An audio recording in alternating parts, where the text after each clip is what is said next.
His fingers gripped the steering wheel of his matte black Land Rover as if grounding himself to reality. He had just returned from a consultation at a rural clinic miles out. Every trip was the same. Dust, heat, lives hanging in the balance. He preferred it this way. The desert had no memories, no ghosts, just heat, sand, and work. Then came the call. Pediatric trauma, inbound, crackled the voice through his earpiece. No ID, crash victim, she's crashing. ETA 3 minutes. Hello, beautiful family. Welcome back to Love and Twilight, the space where we explore love, healing, and second chances. If you're here right now, type "I'm ready for love" in the comments so I know you're with me. Don't forget to hit that like button, subscribe, and share this journey with someone who needs it. Rowan stiffened, not because of the case, he had done thousands, but because it was a child.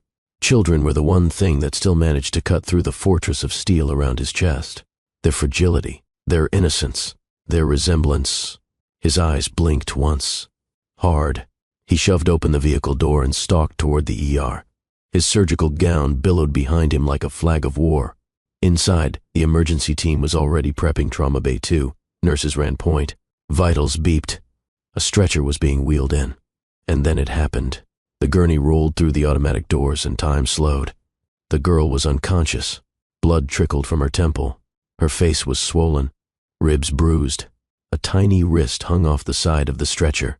Wrapped around that wrist was a glitter-beaded bracelet. One word stood out in the center of the beads, shining even through the dried blood. Laureen. Rowan stopped walking. His pulse misfired. He took 2 steps back, as if the name had slapped him. Laureen. His mind raced to a time long gone, of laughter under bedsheets, fingers tangled. In silky hair, a woman whispering, "If it's a girl, I want to name her Laureen." But that was impossible, wasn't it? His throat dried, but his voice came out firm. Vitals. BP 88/45, pulse thready, oxygen low. We're prepping for CT, pupils unequal, the nurse reported. "I'll take it," Rowan said flatly. "Sir?" The attending physician blinked. "But Dr. Reza," I said, "I'll take it." His eyes never left the child. Full panel, prep for intubation, imaging stat, and page my team. No one argued. They never did when his voice sounded like that, ice wrapped in command.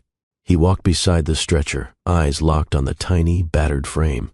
As they lifted her onto the trauma table, he leaned in to inspect the airway. Her mouth parted slightly as the oxygen mask was adjusted. Then it happened. Just for a heartbeat, her eyelids fluttered. 2 hazel eyes looked up at him, barely open, glossy with pain. And then she whispered, "Mommy." His heart stopped. His hands trembled. It was one word, but it crushed something inside him. He snapped his gloves tighter. Trauma Bay 2. Now, let's keep her breathing. They rolled her into the glass-paneled trauma room. The lights above buzzed harshly. Machines beeped. Nurses moved around him with swift precision. Rowan, however, stood still for a second longer. He was trained never to flinch, never to hesitate.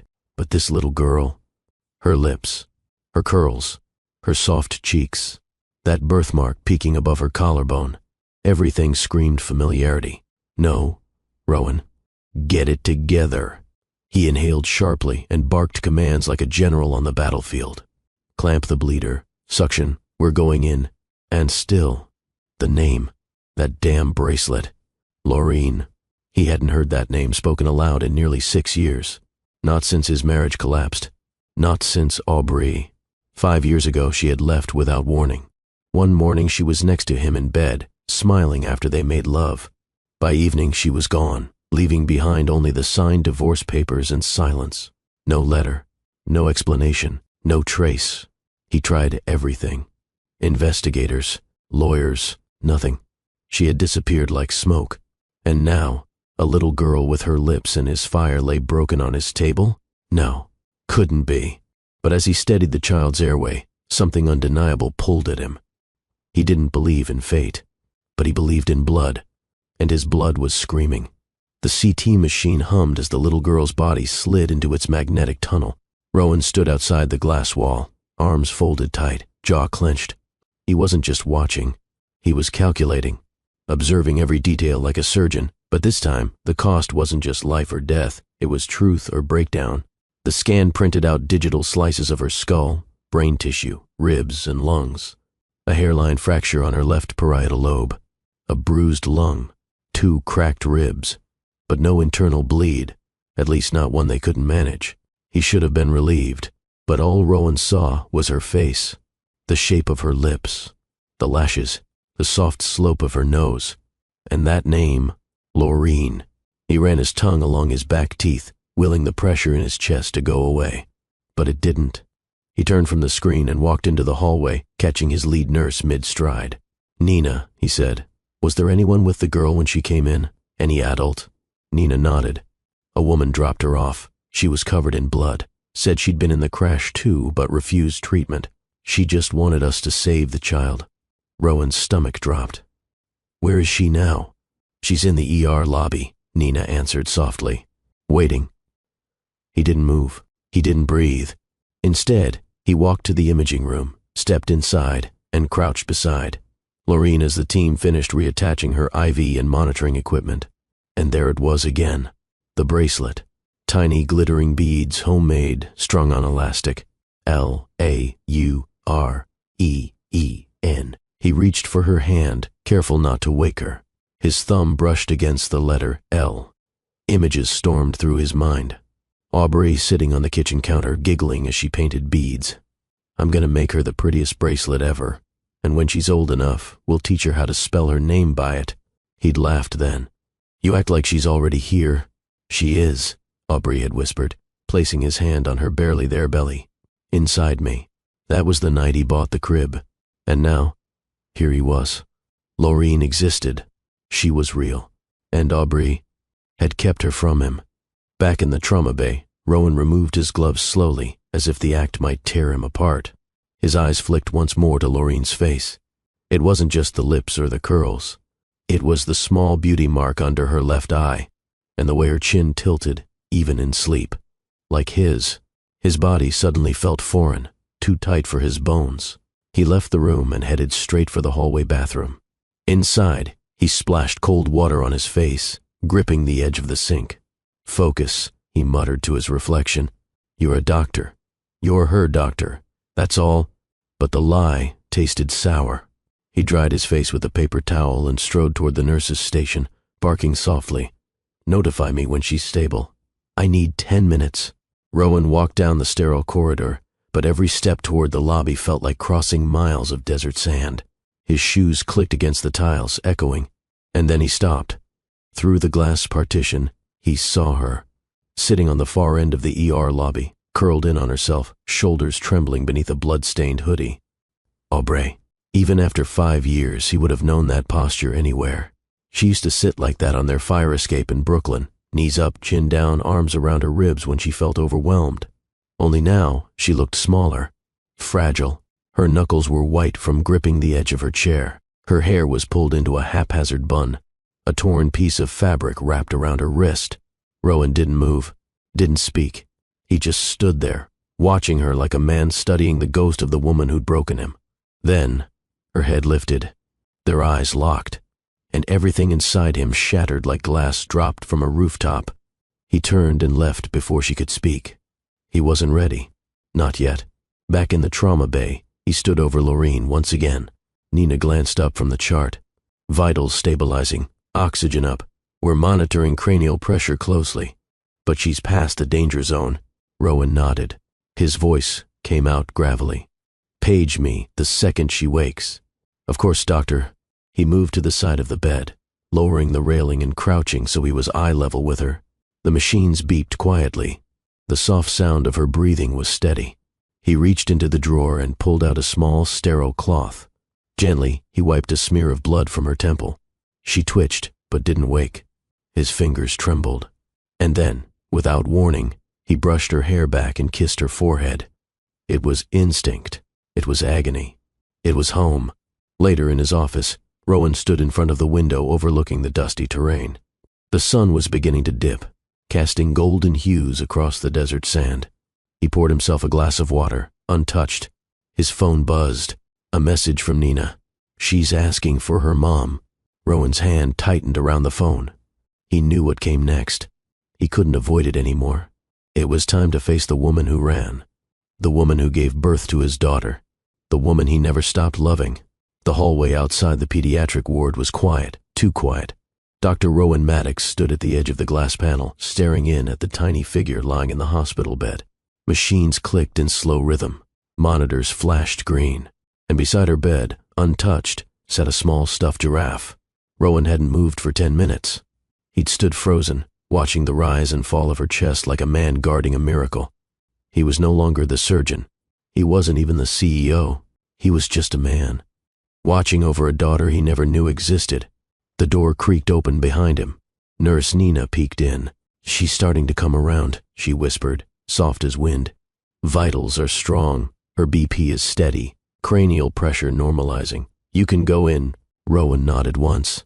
His hand trembled slightly as he reached for the door handle, but he steadied it.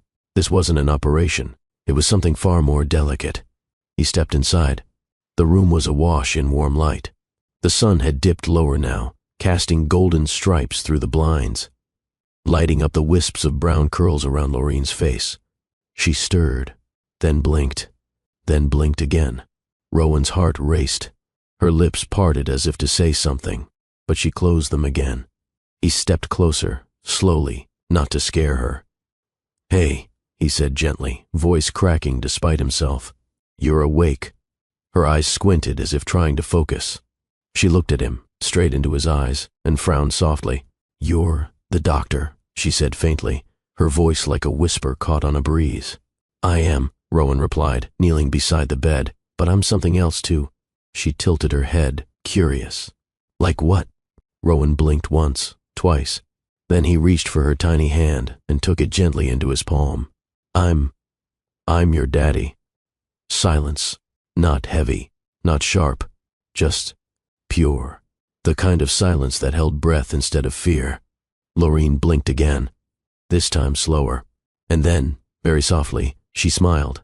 "I dreamed about you," she whispered. Rowan's breath caught. His voice was a whisper, too. "You did?" She nodded.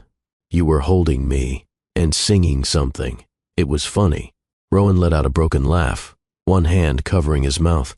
He hadn't sung in years, but he used to, long ago, when Aubrey was pregnant, and he would press his lips to her belly and sing lullabies about stars and mountains and silly made-up names. Laureen shifted, wincing. He stood up quickly. "You're okay," he said.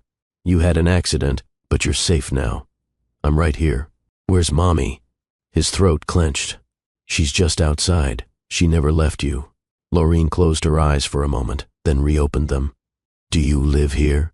He smiled softly. "Kind of. I built this place." She blinked. "Like Legos?" He chuckled. "A little more complicated than that. I like Legos. I'll get you a whole box," he said, brushing a curl from her forehead. "Even the pink ones?" "All the colors," Rowan whispered. "Every single one." A knock on the glass made them both turn. Aubrey stood at the door, eyes red, cheeks tear-streaked, lips trembling. Rowan looked down at Laureen. "You want to see her?" Laureen nodded. Rowan walked over and opened the door. Aubrey stepped in like a shadow, trying to become a person again. The moment her daughter saw her, she smiled. "Mama." Aubrey broke. She rushed to the bed, crouching beside her and pulling her into a gentle hug. Rowan stood back, giving them space. But Laureen, in her small innocence, did something none of them expected. She stretched out both arms, one to her mother, one to Rowan. "Come here, Daddy." The room shook under the weight of that word. Rowan's knees buckled as he sank beside her. And for the first time in his life, he felt whole. Not because of his hospital, not because of his wealth, but because a little girl reached for him and called him Daddy. Later, as the nurses stepped in to check her vitals, Rowan and Aubrey stepped out into the hallway. For a few minutes, neither spoke. Then Rowan whispered, "She's incredible." Aubrey's voice was raw. "She's your heartbeat." He nodded. "You did a good job," he said. Aubrey wiped a tear away. "I did my best, but I was scared, Rowan. I didn't know how to come back from what I did." He turned to her. "You didn't have to come back," he said. "You just had to bring her." She looked at him, eyes full of ache. "I didn't want to keep her from you, I swear it. But I didn't know how to face you, Or explain it, or fight your mother. Rowan nodded slowly. His voice was calmer now, softer. She almost died today, and I almost missed all of it. You didn't, Aubrey said, voice trembling. You were there. You saved her. He looked at her long and hard. No. She saved me. The white walls of the ER lobby felt like they were closing in. Aubrey Calhoun sat hunched on the edge of a molded plastic chair, her hands trembling so badly she couldn't even unzip her purse. Her palms were still sticky with dried blood. Not hers. Lorraine's. She blinked at the floor tiles, trying to steady her breathing, but her heart wouldn't cooperate. She had driven nearly 30 miles with one hand on the wheel, one holding her daughter's head in her lap. The truck had flipped 3 times during the dust storm, the seatbelt locking too late. The passenger window shattered, her baby thrown sideways, and now she was somewhere in the middle of a hospital she didn't recognize, or at least, she thought she didn't. The emergency nurse had been kind, calm. She'd offered Aubrey water and told her to sit. We've got the best trauma team in this state, she'd said. But Aubrey didn't care about the state. She only cared if her baby was still breathing. A quiet sob escaped her throat. She had pressed her lips against Lorraine's forehead during the drive, whispering over and over, "Please stay with me. Please don't close your eyes. Mommy's here. We're almost there. Don't leave me too." A new sound cut through her spiral. Footsteps. Not loud. Precise. Confident. A nurse walked through the security doors and whispered something to the woman at the desk. The receptionist looked up, right at her. "Aubrey Calhoun?" The woman called gently. Aubrey's head jerked up. "Yes?" The nurse stepped forward, her voice delicate. "Your daughter is being treated in the trauma wing. She's in good hands." Aubrey's voice cracked. "Can I see her?" "Not yet. She's in the OR. They're stabilizing her first." Aubrey stood too fast. The blood drained from her face. "Or?" The nurse nodded. "Yes. She has a minor cranial fracture and 2 broken ribs, but she's strong. They're optimistic." Aubrey's knees nearly buckled. She clutched the back of the chair to steady herself. "Who's the lead surgeon?" The nurse checked her tablet. "Dr. Rowan Maddox." Everything stopped. The world. Time. Her heart. Aubrey couldn't hear anything anymore. Not the beeping, not the chatter, not even her own breath. She just stood there, frozen in the middle of the lobby, with her name and his name crashing together like thunderclouds. Rowan? No. That couldn't be. No way. The nurse looked up again. "Are you okay?" Aubrey didn't answer. She walked backwards slowly, dropped into the chair, and buried her face in her hands. Her entire body began to shake. Rowan. The last time she'd seen him, she was standing at the foot of their bed with a packed duffel and silent tears running down her face. She had signed the divorce papers, left the apartment key on the nightstand, and vanished. She hadn't said goodbye. Not because she wanted to hurt him, but because she was already hurting too much. And his mother had promised she would bury her in lawsuits, take the baby, call her unfit. Rowan hadn't known. He never got the chance to choose. And now he was on the other side of a door, operating on their child. Aubrey's throat tightened. She didn't know what was worse, that Rowan might hate her for vanishing, or that he might recognize Lorraine the moment he saw her. Would he know? Would he see her face, the same tilt of chin, the beauty mark? Would he look into her eyes and feel it? Feel what she had felt every time she tucked Lorraine into bed and kissed her forehead. That she was more than just a child. That she was a memory, a consequence, a gift. Aubrey stood slowly and walked toward the nearest sink near the hallway bathroom. She scrubbed her hands raw. Blood kept swirling down the drain. She stared into the mirror above the sink. Her reflection didn't look familiar. Just a broken woman. Blood on her hoodie. Exhaustion on her skin. Her lips were cracked from heat. Her eyes swollen from crying. She hated mirrors. They never showed the love she carried. Only the guilt. As she walked back to her seat, her eyes drifted toward the glass wall near the trauma wing. Through it, she saw him. Just a flash. A silhouette in scrubs. Tall. Broad-shouldered. Hands gloved. Eyes sharp. Rowan. Her lungs folded inward. Even after all these years, just the shape of him wrecked her. She stumbled back into the chair, gripping the edge as if the ground would fall away. "Why now?" She whispered. "Why him?" But deep inside, she knew the answer. Because fate had waited long enough. Because secrets don't stay buried forever. And because there are some loves the universe refuses to let die quietly. Aubrey sat with her elbows on her knees, hands clasped so tightly her knuckles ached. The smell of antiseptic filled the air, but her mind was elsewhere, nowhere near the ER. It was 5 years ago, in a small Brooklyn apartment, the night Rowan whispered, "I want to build a life inside you." They had just made love, slow, tender, overwhelming. She still remembered the way he stared at her afterward, as if she were the last miracle left in the world. "I'm serious," Rowan had said, pressing his forehead to hers. "I want it all. Marriage, kids, a home. I don't care how crazy this schedule gets. I'll make it work." And he had meant it. But loving Rowan wasn't the problem. Loving his world was. The first sign had come early, his mother, Evelyn Maddox, showing up unannounced. At the apartment, peering at Aubrey like she was an infection to be cured. "You do realize he's not some ordinary man, right?" Evelyn had said, sipping from a crystal glass without asking for permission. "He's a Maddox. Our legacy matters. Our reputation matters." Aubrey had stayed quiet, forcing a polite smile. "Rowan loves me," she had replied. "That's your mistake," Evelyn snapped. "You assumed love would be enough." Rowan never knew how many times Evelyn had come by, how many letters she sent, how many threats she made behind closed doors. Aubrey had shielded him from it. At first, but once she got pregnant, everything changed. Aubrey had found the courage to tell him. Right after his shift, he'd walked through the door exhausted, dropped his bag, and she had taken his hands and whispered, "I'm pregnant." He'd stared at her like she had just handed him the moon, and then he picked her up off the floor, twirled her, and cried into her neck. They'd spent the rest of the night naming her Laureen, after his grandmother. He even bought a crib the next morning, assembling it in a tank top with a screwdriver in his teeth.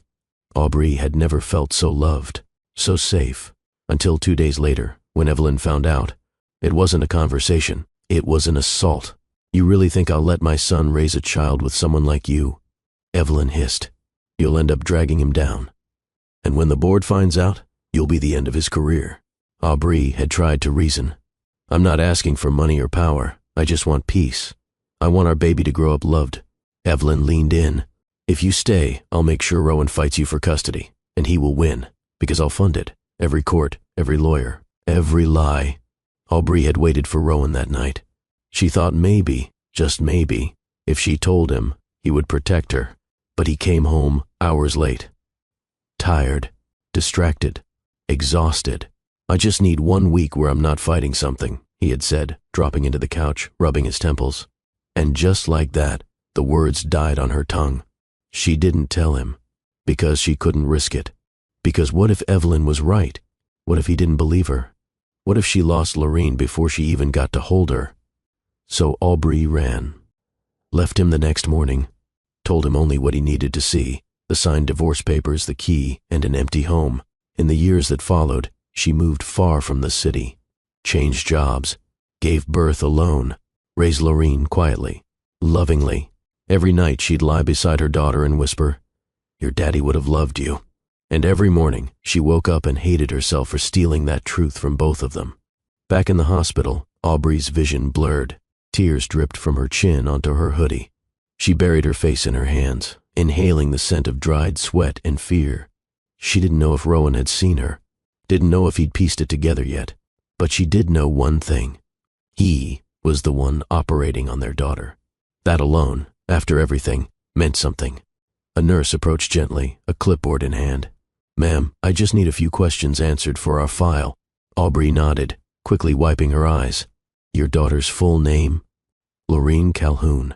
The nurse scribbled. "Father's name?" Aubrey hesitated. Her chest tightened.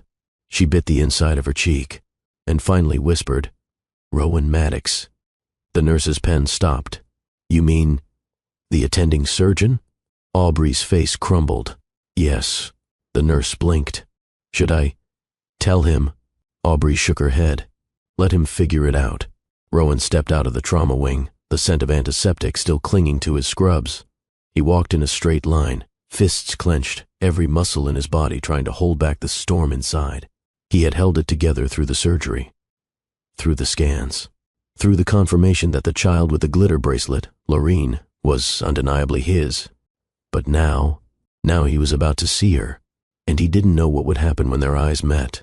He rounded the corner and stopped. There she was, sitting on the same chair by the glass wall, head down, shoulders pulled in like armor. Her fingers were laced together, knuckles pale. Aubrey. Time hadn't erased a thing. He still knew the curve of her cheek, the way her chin dipped when she was scared, the rhythm of her breath when she was about to break. And even from across the lobby, he could tell. She was breaking. She looked up, their eyes locked, and time didn't just pause, it shattered. Rowan didn't move, didn't blink, neither did she. For 5 full seconds, they just stared. No words, no sounds, only memories ricocheting between them like glass bullets. He took 1 step forward. So did she. He stopped. So did she. The air between them was sharp, too full, too heavy. Rowan's voice came out low, controlled. She's stable. Aubrey nodded once. Her lips parted, but no sound followed. He stepped closer. Another inch, another heartbeat. You should have told me. Her eyes welled. I was scared. You think I wasn't? I thought your mother, he snapped. Don't bring her into this. Aubrey flinched. Rowan breathed hard through his nose. You ran, Aubrey. She nodded. I did. You left me. I know. You took my child. That one made her chest cave. Tears spilled. She couldn't speak. Didn't need to. Rowan's voice cracked. I looked for you. Aubrey's knees nearly gave out. I prayed you wouldn't. That's cruel. I didn't mean it to be. He stepped closer again. Close enough now that he could smell the memory of her shampoo under the blood and dust. He lowered his voice. I would have fought for you, for her. You didn't even give me the chance. I didn't think you'd believe me, she whispered. His jaw clenched. I believed in you. She looked away. Your mother threatened me. I would have burned her world to the ground. You were tired, she said, voice barely audible. You came home and said you couldn't fight anything else. He blinked. Remembered. The night he'd come home from a lawsuit, shoulders heavy, eyes dead. I didn't mean you, he said, but that's how I heard it. Silence. Then Rowan said the word he never thought he'd use again. Our daughter. Aubrey's mouth trembled. He repeated it, firmer. Our daughter. She cried now, openly. I was going to tell you. When? I don't know. When she graduated. When I showed up to treat a stranger and found her wearing my face. Her hands shook. Rowan stared. There's a mark on her hip, he said coldly. Same as mine. I know. My mother used to call it the Maddox brand. Aubrey nodded. I saw it when she was born. That's when I knew the running was over, even if it took 5 years. He shook his head. 5 years, Aubrey. I never stopped loving you. Rowan froze. His chest tightened. Then he stepped forward again, until there were only inches between them. I hate that I believe you, he whispered. She laughed through her tears. You always believed me. That was the problem. I didn't believe in me. He stared at her, and then, against everything he thought he'd do, he reached out and brushed her cheek. She gasped. His hand was warm, rough, familiar, too familiar. I can't go back, he said. I'm not asking you to.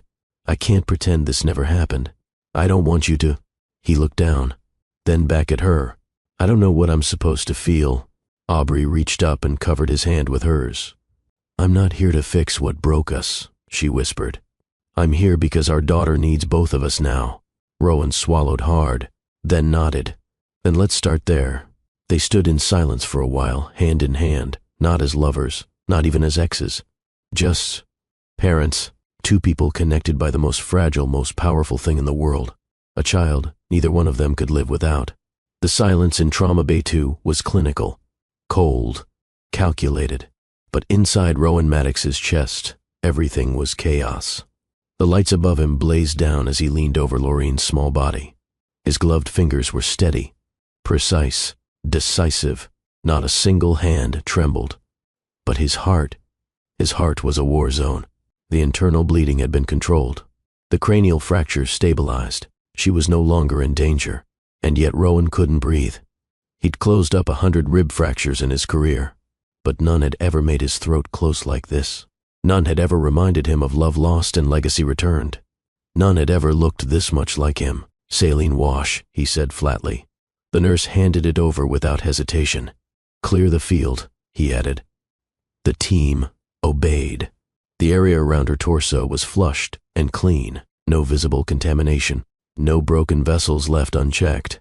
He was about to signal the final closure when he saw it, high on her right hip, beneath the edge of the prep drape, a dark, jagged shape, irregular, like a tear in the skin's pigment, a wine-colored birthmark.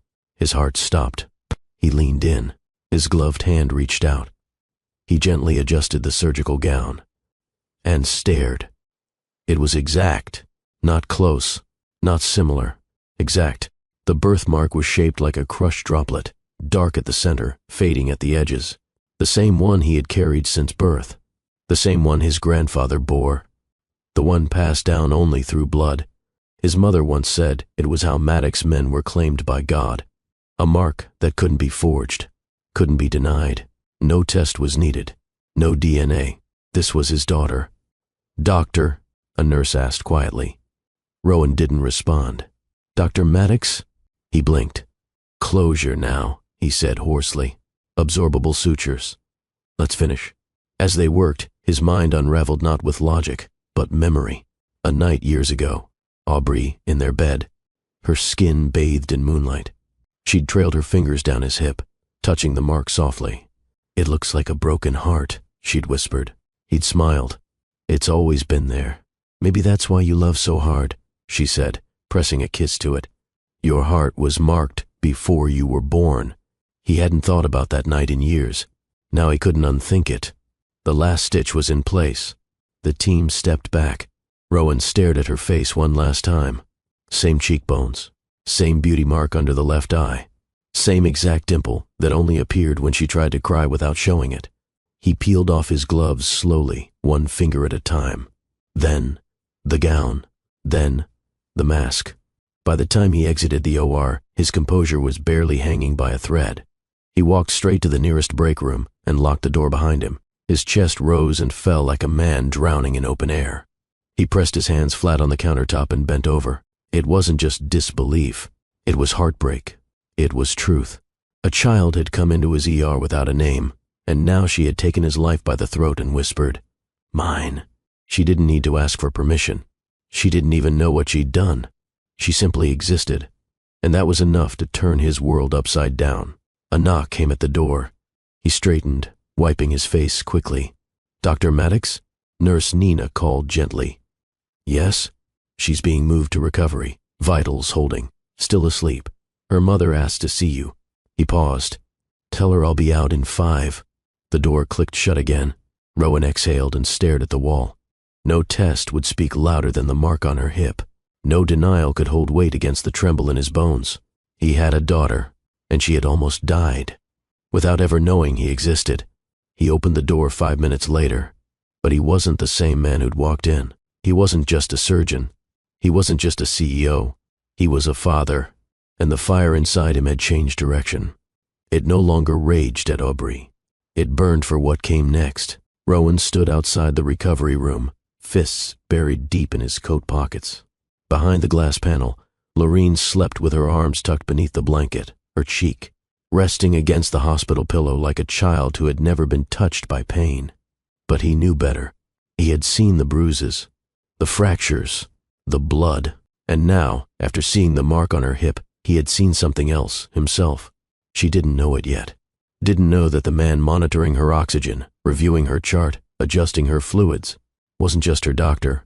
He was her father, her protector, the man whose heart she carried without ever asking for it. His jaw tightened. So much time had been lost. 5 birthdays, 5 missed first steps, 5 years of daddy, never answered. And for what? Fear? Control? Family politics? He didn't care what the reason was anymore, because no reason could erase what was stolen from him. The door behind him opened. He didn't need to turn. He felt her presence the way people feel lightning right before it strikes. Aubrey. She walked slowly, careful not to disturb the silence. But her voice, when it came, was barely a whisper. She's always slept like that, curled up like a little kitten. Rowan didn't answer, didn't even blink. His eyes stayed on the child inside the room. Aubrey stepped beside him. They stood shoulder to shoulder, the air between them too fragile for small talk. He finally spoke. "I saw the birthmark." She nodded. "I knew you would." He turned to her, and this time, when he spoke, his voice wasn't angry. It was tired, like a man who had walked through a storm and wasn't sure what to rebuild first. "You lied to me. I was scared. I would have protected you. I know that now, but you didn't trust me then." Aubrey swallowed hard.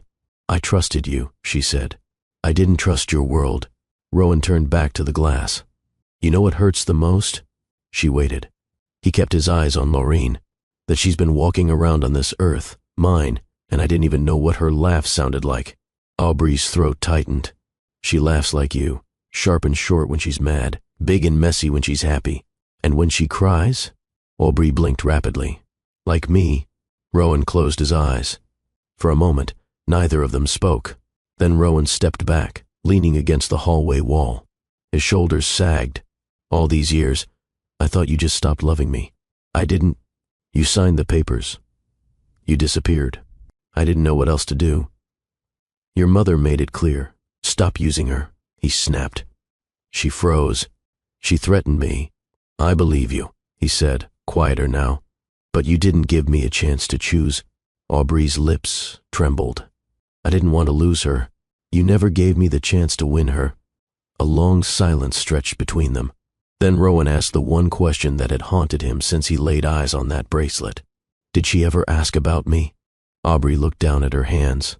"Yes, every year on her birthday, every time a friend at school talked about their dads, she'd ask why she didn't have one." "And what did you say?" "I told her he was the kind of man who saves lives." Rowan blinked. Aubrey kept going. "I told her he was brilliant and strong, and that one day, maybe, if the stars aligned, she'd meet him." Rowan exhaled slowly, his voice breaking. She shouldn't have needed stars. Aubrey reached into her coat pocket and pulled something out. A folded piece of paper, crinkled at the corners. She handed it to him.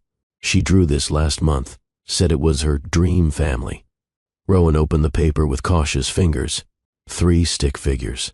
A tall man with glasses, a woman with long curls, and a little girl between them with a glitter bracelet drawn in purple crayon. Above them were the words, "Mommy me, my hero dad." Rowan stared at it like it was a medical chart with no diagnosis. "I kept it in my purse," Aubrey whispered. "I don't know why." He cleared his throat, but the lump wouldn't move. He folded the drawing carefully, as if it might shatter, and slipped it into his coat.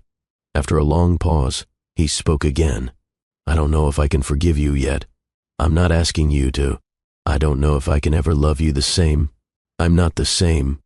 He looked at her. For the first time, really looked, and saw it. She wasn't the girl who ran. She was a mother who bled for her child, a woman who had lived in survival mode for 5 years, someone who had loved him, terribly, tragically, but never stopped. "She's waking up soon," he said finally. Aubrey nodded. Rowan turned to go, but paused. His voice softened.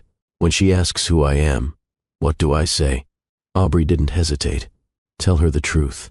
He nodded once, and walked down the hall, this time not as a stranger, but as Laureen's father. The recovery room smelled like cotton and antiseptic, but the air was warmer now. Laureen lay in bed, curled beneath a pale blue blanket, her tiny chest rising in soft rhythm. The machines had quieted, their beeping gentle and unthreatening. Rowan stood at the door, one hand gripping the frame like he needed permission to enter a world that had been denied him for 5 years. Aubrey stood to the side, silent, eyes on him. He took a breath and stepped inside. He moved to the edge of the bed and pulled up the chair. Sat, not as a doctor, not as the man she'd never met, but as her father. Laureen stirred. Her lashes fluttered, her lips parted. "Mommy." Rowan's throat tightened. "She's right here, baby. I'm here too." Her eyes opened fully, turning toward the voice. She blinked. Twice, confused, then settled on him. The softness in her gaze nearly crushed him. He reached for her hand. Slowly, gently, as if afraid the moment would disappear. She didn't flinch. Instead, her fingers wrapped around his. "Are you the doctor who helped me?" He nodded. "Yes." Her eyes stayed on him. "You sound like someone I heard in my dream." He smiled faintly. "I was probably in it." She tilted her head. "Were you the one who stayed the whole time?" "I never left," he whispered. She paused. "Are you my daddy?" Rowan froze. The air caught. Aubrey covered her mouth to keep from crying out. He swallowed, blinked, nodded. "Yes, I'm your daddy." Laureen didn't cry, didn't panic. She just smiled. "I knew it." He blinked again. "You did?" She nodded proudly. "I prayed for you." Rowan leaned closer, forehead nearly touching hers. "You're the bravest little girl I've ever seen. I'm just happy you came." "I should have come sooner," he said, his voice cracking. "You're here now." He kissed her forehead. She closed her eyes again, her fingers still clutching his. Rowan stayed like that for a long time, watching her, memorizing the slope of her nose, the rise of her cheek, the way her mouth puckered slightly when she was trying to stay awake. She was his, fully, completely, and no one could take that from him again. A nurse walked in with a clipboard. Rowan turned. "She's resting well," the nurse said, smiling gently. "She can start soft food later today." "Thank you," he replied. "She's lucky to have you." Rowan looked down at the sleeping child. "No," he said. "I'm the lucky one." Outside the room, Aubrey leaned against the wall. She had seen everything, Laureen's smile, Rowan's tears, the silence, between their words that said more than any language ever could. When Rowan stepped out of the room, his face was different. No longer just angry or wounded. Now he looked whole. "You heard her?" he asked. Aubrey nodded. "Every word. She knew me, Aubrey." Somehow she knew. "She's always known," she whispered. "I think children just do." He ran a hand down his face, then looked at her. "I'm not asking for anything from you," she said softly. "Not now. Not yet. I want to be in her life. You already are." He hesitated. "I want more than a hospital room." She exhaled. "We'll figure it out." "I don't want visits or appointments," he said, voice low. "I want mornings. I want pancakes. I want her jumping on my bed on Sundays." "You think you're ready for that?" she asked. Rowan didn't blink. "I've never been more sure of anything." Aubrey studied him for a long time. Then, finally, she stepped forward and hugged him, not out of romance, but out of relief, grief, and something still unnamed. "I don't know what we are," she murmured. He rested his chin lightly on her head. "I don't either, but we're her parents.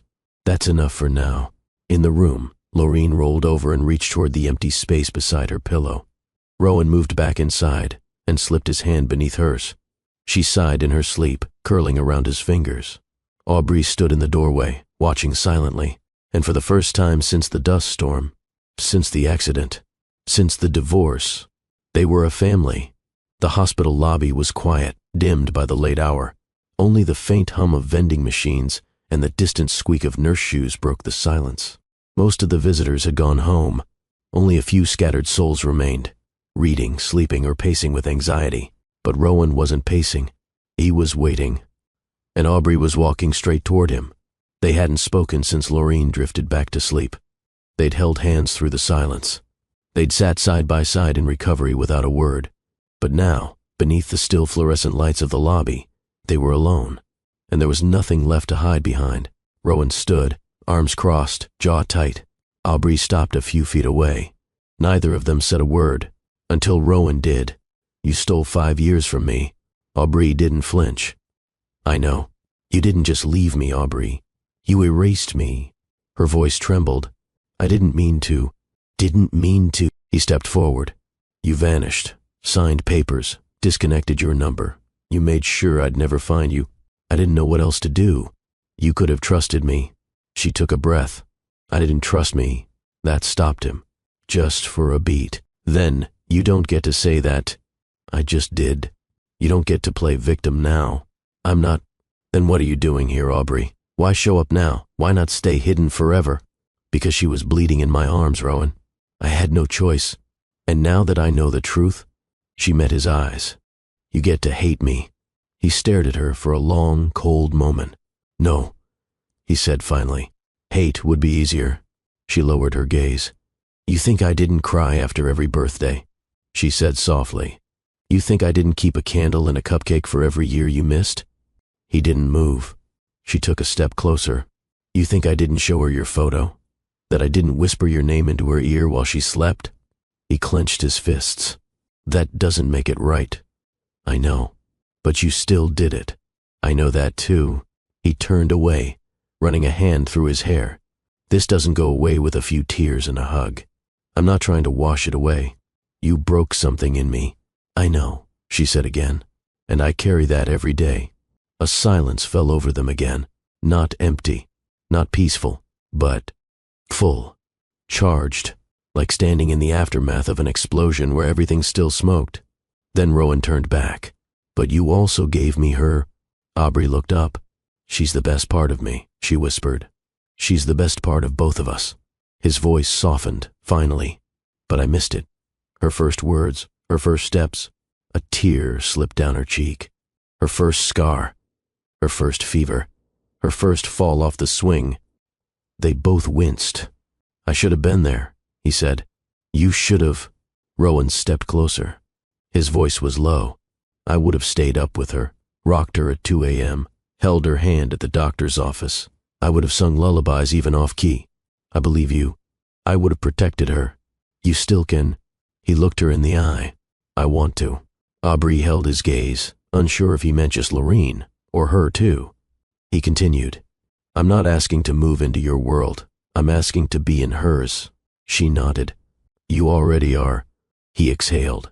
"Then let's make it real." She blinked. "What does that mean?" "I want shared custody." Her eyes widened. Rowan added, "No court, no lawyers, just us, together, working it out." She studied him. "You think we can do that?" "I think we owe it to her to try." Aubrey looked down, her voice nearly breaking. "She loves you already." He nodded. "I feel it."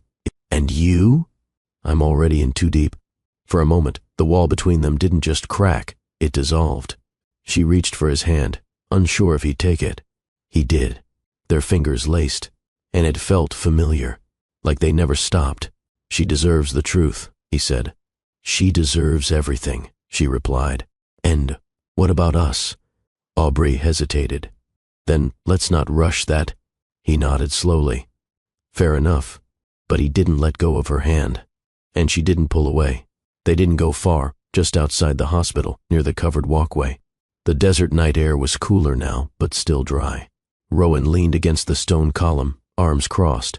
Aubrey sat on the low concrete bench, elbows on her knees, staring down at her hands. The floodlights above cast long shadows between them. Neither spoke for a long while, until Aubrey did. "I was 6 weeks pregnant when I left." Rowan flinched slightly. He hadn't asked, but he had wondered. "I didn't even know for sure until the morning after you came home from that malpractice suit," she continued. He remembered the week, long days in court, sleepless nights, a hospital board breathing down his neck. "I didn't want to pile it on," she whispered. "You were already drowning." Rowan turned to her, his voice clipped. "You think I wouldn't have wanted that news? That it would have crushed me instead of saving me?"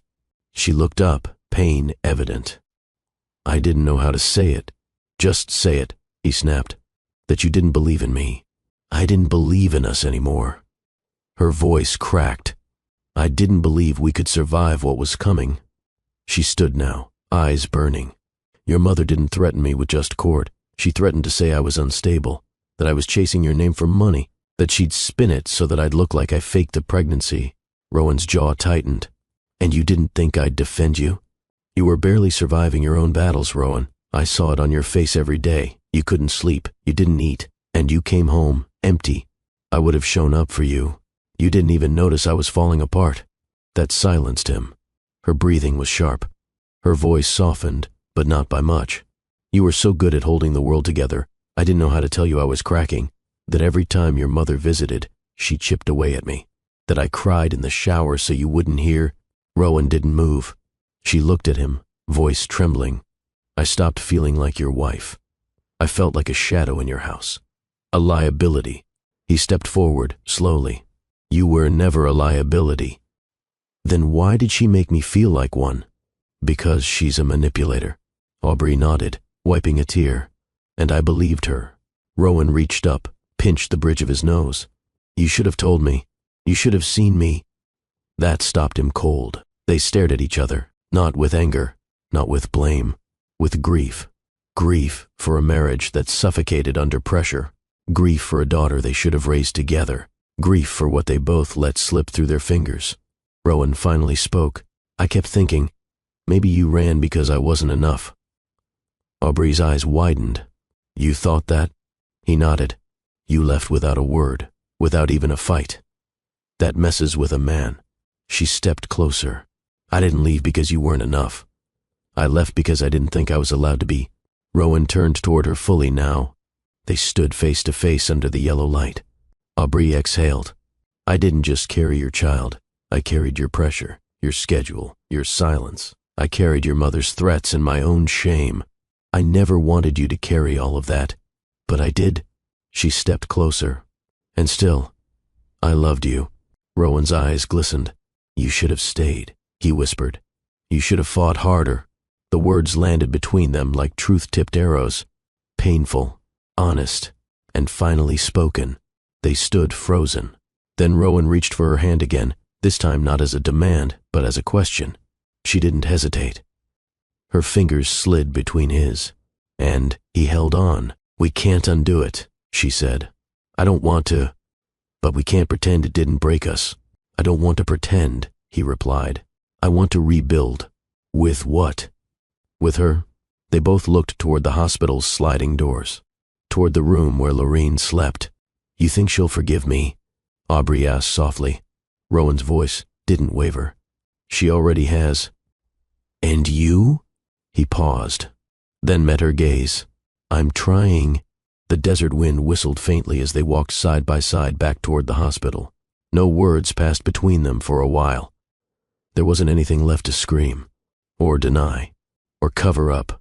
Everything had already been spilled. What remained now was choice and courage. Rowan stopped beneath the overhang near the entrance, facing the automatic doors. His gaze lingered on the reflection of himself and Aubrey in the glass. Not husband and wife, not enemies, just two people holding a truth that had finally seen daylight.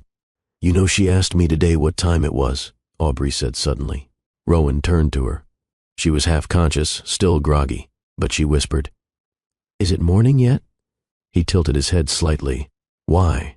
She says her dreams only come true when the sun rises. Rowan's throat tightened.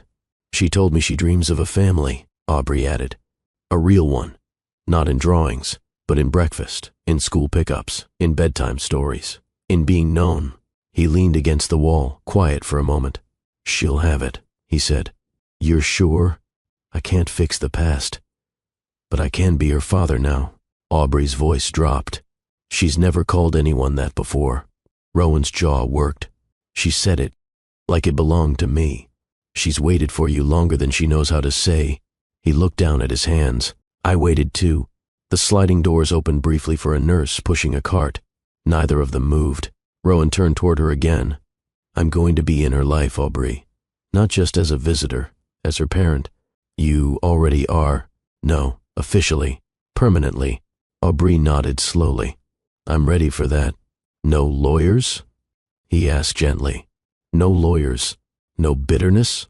She hesitated. Then, only boundaries. Rowan nodded. Good, that's fair. A pause. Then she looked at him. What about us? He met her eyes. I still love you, he said honestly. But I don't trust the version of us that broke. Aubrey didn't react with surprise. Just acceptance. That version didn't know how to fight together, she said. We let everything else win. I want us to be strong enough to lose sometimes, he said. And still stay. I'm not asking for your heart, Rowan, she replied. Just your presence. For her, you'll have it. Every morning, every mile, every mess. Her lips trembled. That's all I ever wanted. They stood in the wash of light from the hospital's exterior lamps. The silence was no longer heavy. It was mutual, shared, steady. Rowan's voice came softer now. Do you remember the night you told me her name? Aubrey smiled faintly. I had just eaten a whole jar of olives and cried because the baby kicked when I sneezed. He laughed quietly. And you said, her name is Laureen. End of discussion. I was bossy. You were certain I needed one thing in my life to be exactly what I wanted. And she is... Aubrey nodded. She always will be. Rowan extended his hand. Then let's raise her the way we couldn't raise each other.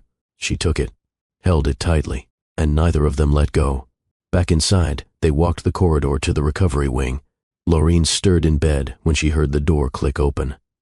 Her voice was small, sleepy. Mommy. Aubrey stepped forward. We're here, baby. Laureen's eyes blinked open. She looked past her mother. Her voice brightened. Daddy.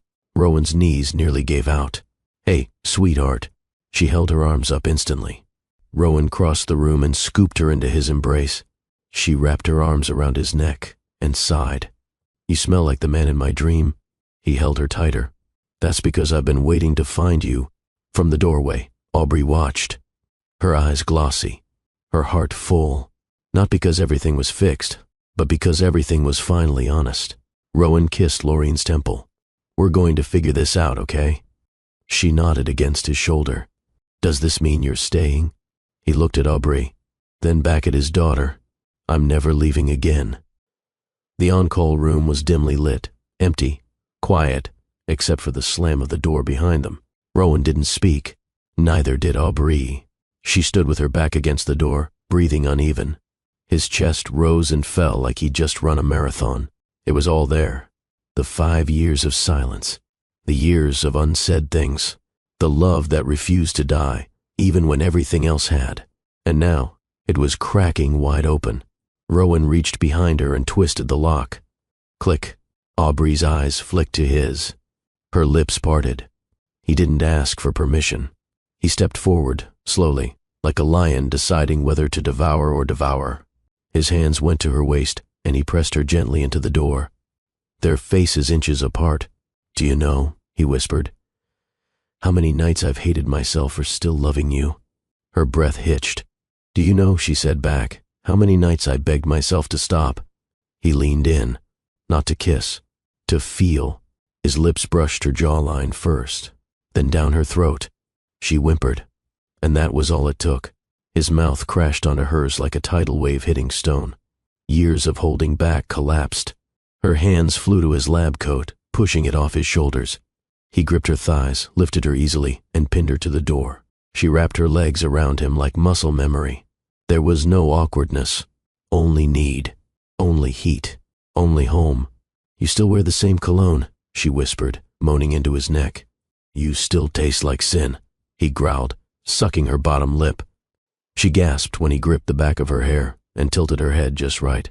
Their mouths found each other again, this time slower, deeper, an apology in every kiss. He carried her to the desk, swept the scattered forms and clipboard aside with one hand, and laid her down like something both sacred and desperate. Their clothes became afterthoughts. She reached for his belt. He tugged down her jeans. Her body arched under him like it had never forgotten the weight of his, and his hand slid between her thighs like it had never left. She was already soaked. He paused, just for a heartbeat, forehead pressed to hers. You sure? He whispered, voice rasped. Yes, say it. I want you. His control broke. His mouth descended, trailing kisses between her thighs. She cried out, hands gripping his hair, her thighs trembling as he tasted her, hungry, reverent, relentless. She writhed beneath him, head falling back. You always knew how to ruin me, she gasped. He looked up from between her legs. No, Aubrey, I'm trying to put you back together. When he finally slid into her, there was no hesitation, no gentle easing. He filled her in one smooth, hard motion. She cried out, a sound of release and surrender.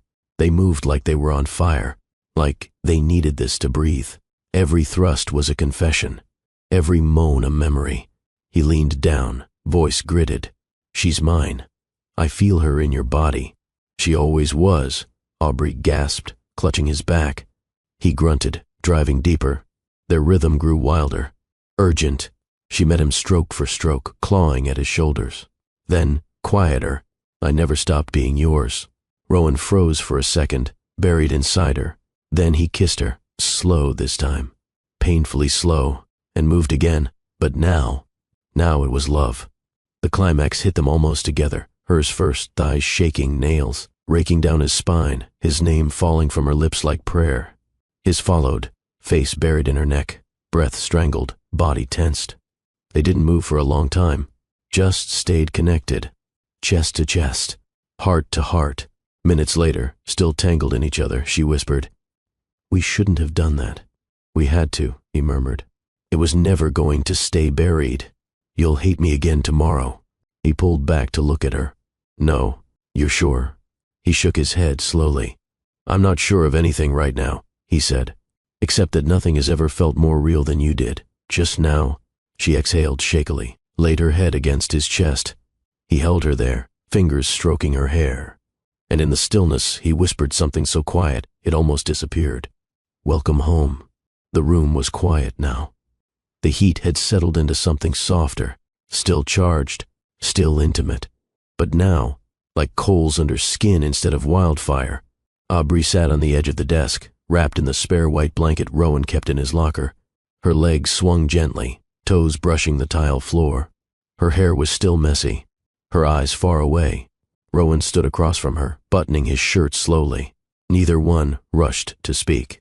They didn't have to. Everything had already been said with hands and breath and gasps. "You always knew how to wreck my balance," she said quietly. He looked up. "I didn't mean to wreck you. I said balance, not peace." He tilted his head. "Is that what you had all these years? Peace?" Aubrey chuckled, but it was bitter. "No, just quiet chaos." Rowan nodded slowly. "Me too." She watched him adjust his collar. "You're not running this time?" He didn't smile, but his voice was calm, firm. "I don't run from what's mine." Her breath caught. "And what am I?" He didn't flinch.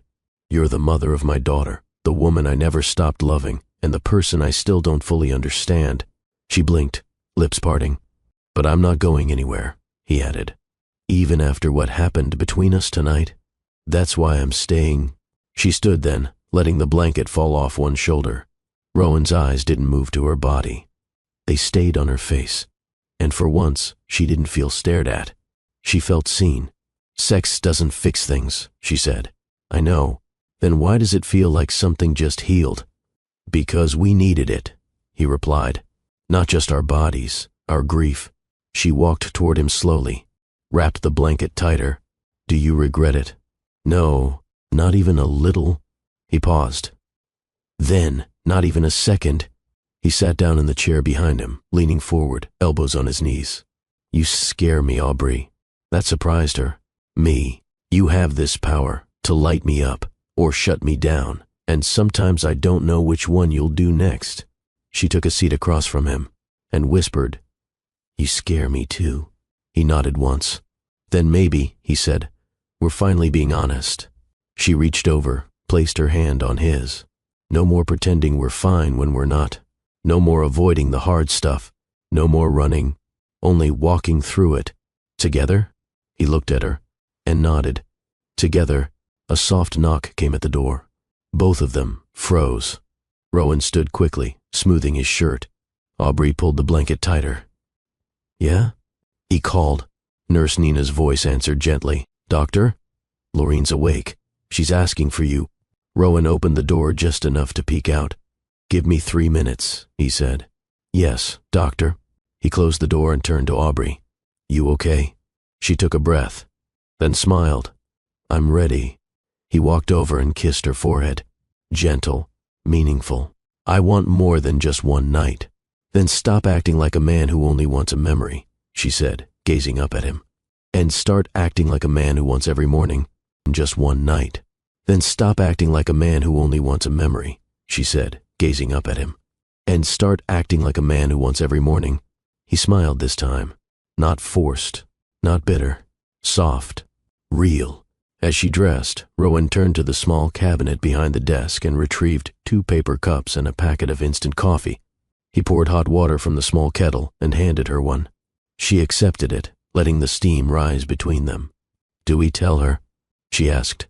He looked down into his cup, and then said, "Not yet." "Let's show her first." Aubrey nodded. Actions before words. He clinked his cup against hers. "To first steps." She smiled. Again, the cafeteria was nearly empty. It was just after 6 a.m., a sliver of pre-dawn blue washing over the horizon. The smell of brewed coffee floated faintly in the air. Trays clinked in the distance, but the energy was still, hushed.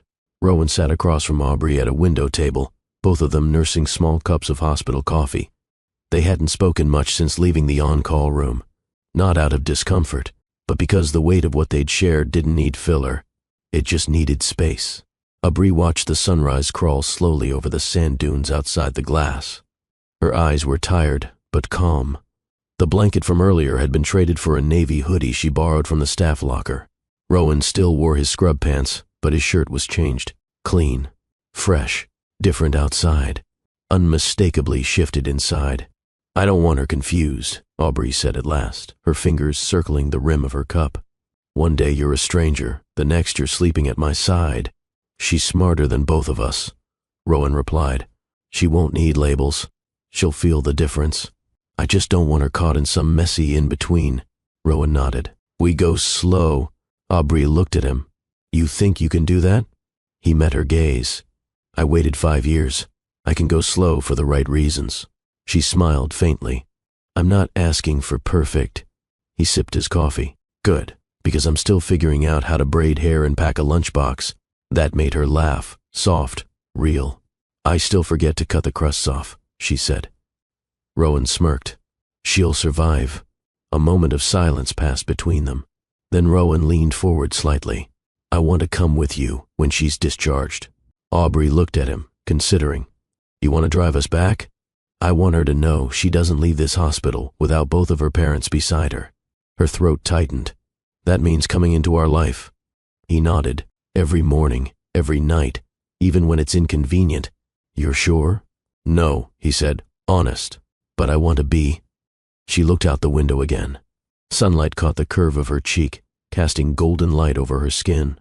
"You're not who you used to be." "Neither are you." "I was selfish," she whispered. "So was I. I left. I shut you out before you did." They looked at each other. No blame, no bitterness, just two people owning their part in the wreckage. "You know what scared me the most?" she asked. He waited. "That if we ever saw each other again, I'd still want you." Rowan's chest rose slowly. "And now, I still do." His fingers curled on the table. "I don't know if I can be what you need," he said, "but I can be what she needs, and maybe someday. That leads me back to you." Her eyes didn't leave his. "Don't come back for me. I'm not. Come back for us." He nodded once. "Always." The PA system echoed faintly through the ceiling speakers. "Pediatric Recovery Wing, check-in requested. Room 206. Aubrey stood. "That's her room." Rowan grabbed his cup, tossed it, and followed. They walked together, shoulder to shoulder, down the long hallway. And just before they turned the corner, she reached out and held his hand. Not tightly, not possessively, just present. Inside room 206, Laureen was sitting up in bed, coloring with her left hand. A small juice box sat beside her tray. Her favorite stuffed giraffe lay across her lap. When she saw them enter, her face lit up. "Daddy, Mommy." Rowan walked in first. "Good morning, superstar." She grinned. "Are we going home today?" Aubrey smoothed her daughter's hair. "Later this afternoon." Rowan pulled up the chair. "You ready to trade this place for cartoons and pancakes?" Laureen gasped. "You can." He smirked. "Let's not push it." She giggled, then reached into the tray beside her and pulled out her coloring sheet. "I drew this for you." She held up a picture. 3 stick figures again. This time, holding hands. A heart drawn in crayon above them. Rowan took the paper gently. His throat tightened. "I'm going to frame this." "For real?" "First thing." Laureen looked at Aubrey. "Is Daddy coming home with us?" Aubrey glanced at Rowan, then smiled at their daughter. "Yes, baby, he is." And with that, Laureen leaned into her father's arms, resting her head on his shoulder. He held her, firm, safe, and for the first time in years, He didn't feel lost anymore. Rowan opened his eyes to the sound of soft footsteps on hardwood floors. The morning sun filtered through the pale curtains in the guest room of Aubrey's small desert home. It wasn't a mansion. There were no city lights outside, no polished boardroom waiting, just a hallway, a half-open door, and the quiet heartbeat of something he'd never truly had until now. Fatherhood. A small thump, then a whisper. "Daddy?" He turned. Lorene stood in the doorway in oversized pajamas, her curls sticking up in every direction. She rubbed one eye with the back of her hand and held her stuffed giraffe by the neck with the other. Rowan sat up, instantly awake. "Hey, sleepyhead." She padded over and climbed onto the bed without hesitation. He pulled her into his lap. "I had a weird dream," she mumbled against his chest. "What kind?" "You were flying a helicopter." He chuckled softly. "Well, that explains why I woke up with a headache." She giggled into his shirt. "Are you really staying today?" she asked. "I am. For real, real. For real, real." Lorene leaned back just enough to look at his face. "Can you help me with cereal?" Rowan blinked. It was such a small request, but it landed heavy. "Yes," he said. "Let's do cereal." He followed her down the narrow hallway, barefoot and smiling, while she gave him a full tour of the house in under 30 seconds. "This is the living room. Mommy says no jumping on the couch, but I still do. This is the kitchen. I can't reach the top cabinet, but I know that's where she hides the cookies. This is the fridge. It's noisy sometimes. Mommy says it's old." Rowan played along, nodding and asking questions like an explorer in foreign territory. But the truth was, this wasn't foreign. This was home. In the kitchen, he poured cereal carefully, triple-checking the milk-to-Cheerios ratio. Lorene watched him with fascination. "You don't act like a dad." Rowan paused. "No? You act like one of the good cartoon dads." He laughed. "I'll take that as a compliment. You even smell like one. Is that good or bad?" "Good. Like warm shirts and pancakes." He ruffled her curls. "That's the nicest thing anyone's ever said to me." Aubrey appeared in the doorway, still in a robe, eyes sleepy but smiling. "I didn't expect you two up this early." "We're conquering the breakfast frontier," Rowan said. Lorene added, "He poured the cereal all fancy." Aubrey leaned against the doorframe and watched them for a moment. The light in her eyes said it all. After breakfast, Rowan helped brush Lorene's teeth, using way too much toothpaste, packed her backpack with only a few rookie mistakes, and tied her shoes, albeit poorly. "She usually loops the laces herself," Aubrey whispered. Rowan whispered back, "I'm not ready to let go of the laces yet." Before they left for the school drop-off, Lorene ran back into her room and came out holding something. It was the framed drawing Rowan had promised to hang. 3 stick figures, still holding hands, still surrounded by a big, red crayon heart. "I want it to stay in your car," she said. He crouched to her eye level. "You sure?" She nodded. "That way, when you drive alone, you remember us." Rowan's voice cracked. "I'll never forget." On the drive to school, Rowan kept glancing at her in the rearview mirror. She talked the entire way, about a girl in her class who wore glitter socks, a lunchbox that smelled like chicken, and a field trip to a cactus farm next week. He listened to every word like scripture. When they arrived, she kissed his cheek before running off. He sat in the car for a moment, staring through the windshield, and then reached over and touched the drawing on the passenger seat. Back at the house, he walked into the kitchen. Aubrey stood at the counter, pouring a second cup of coffee.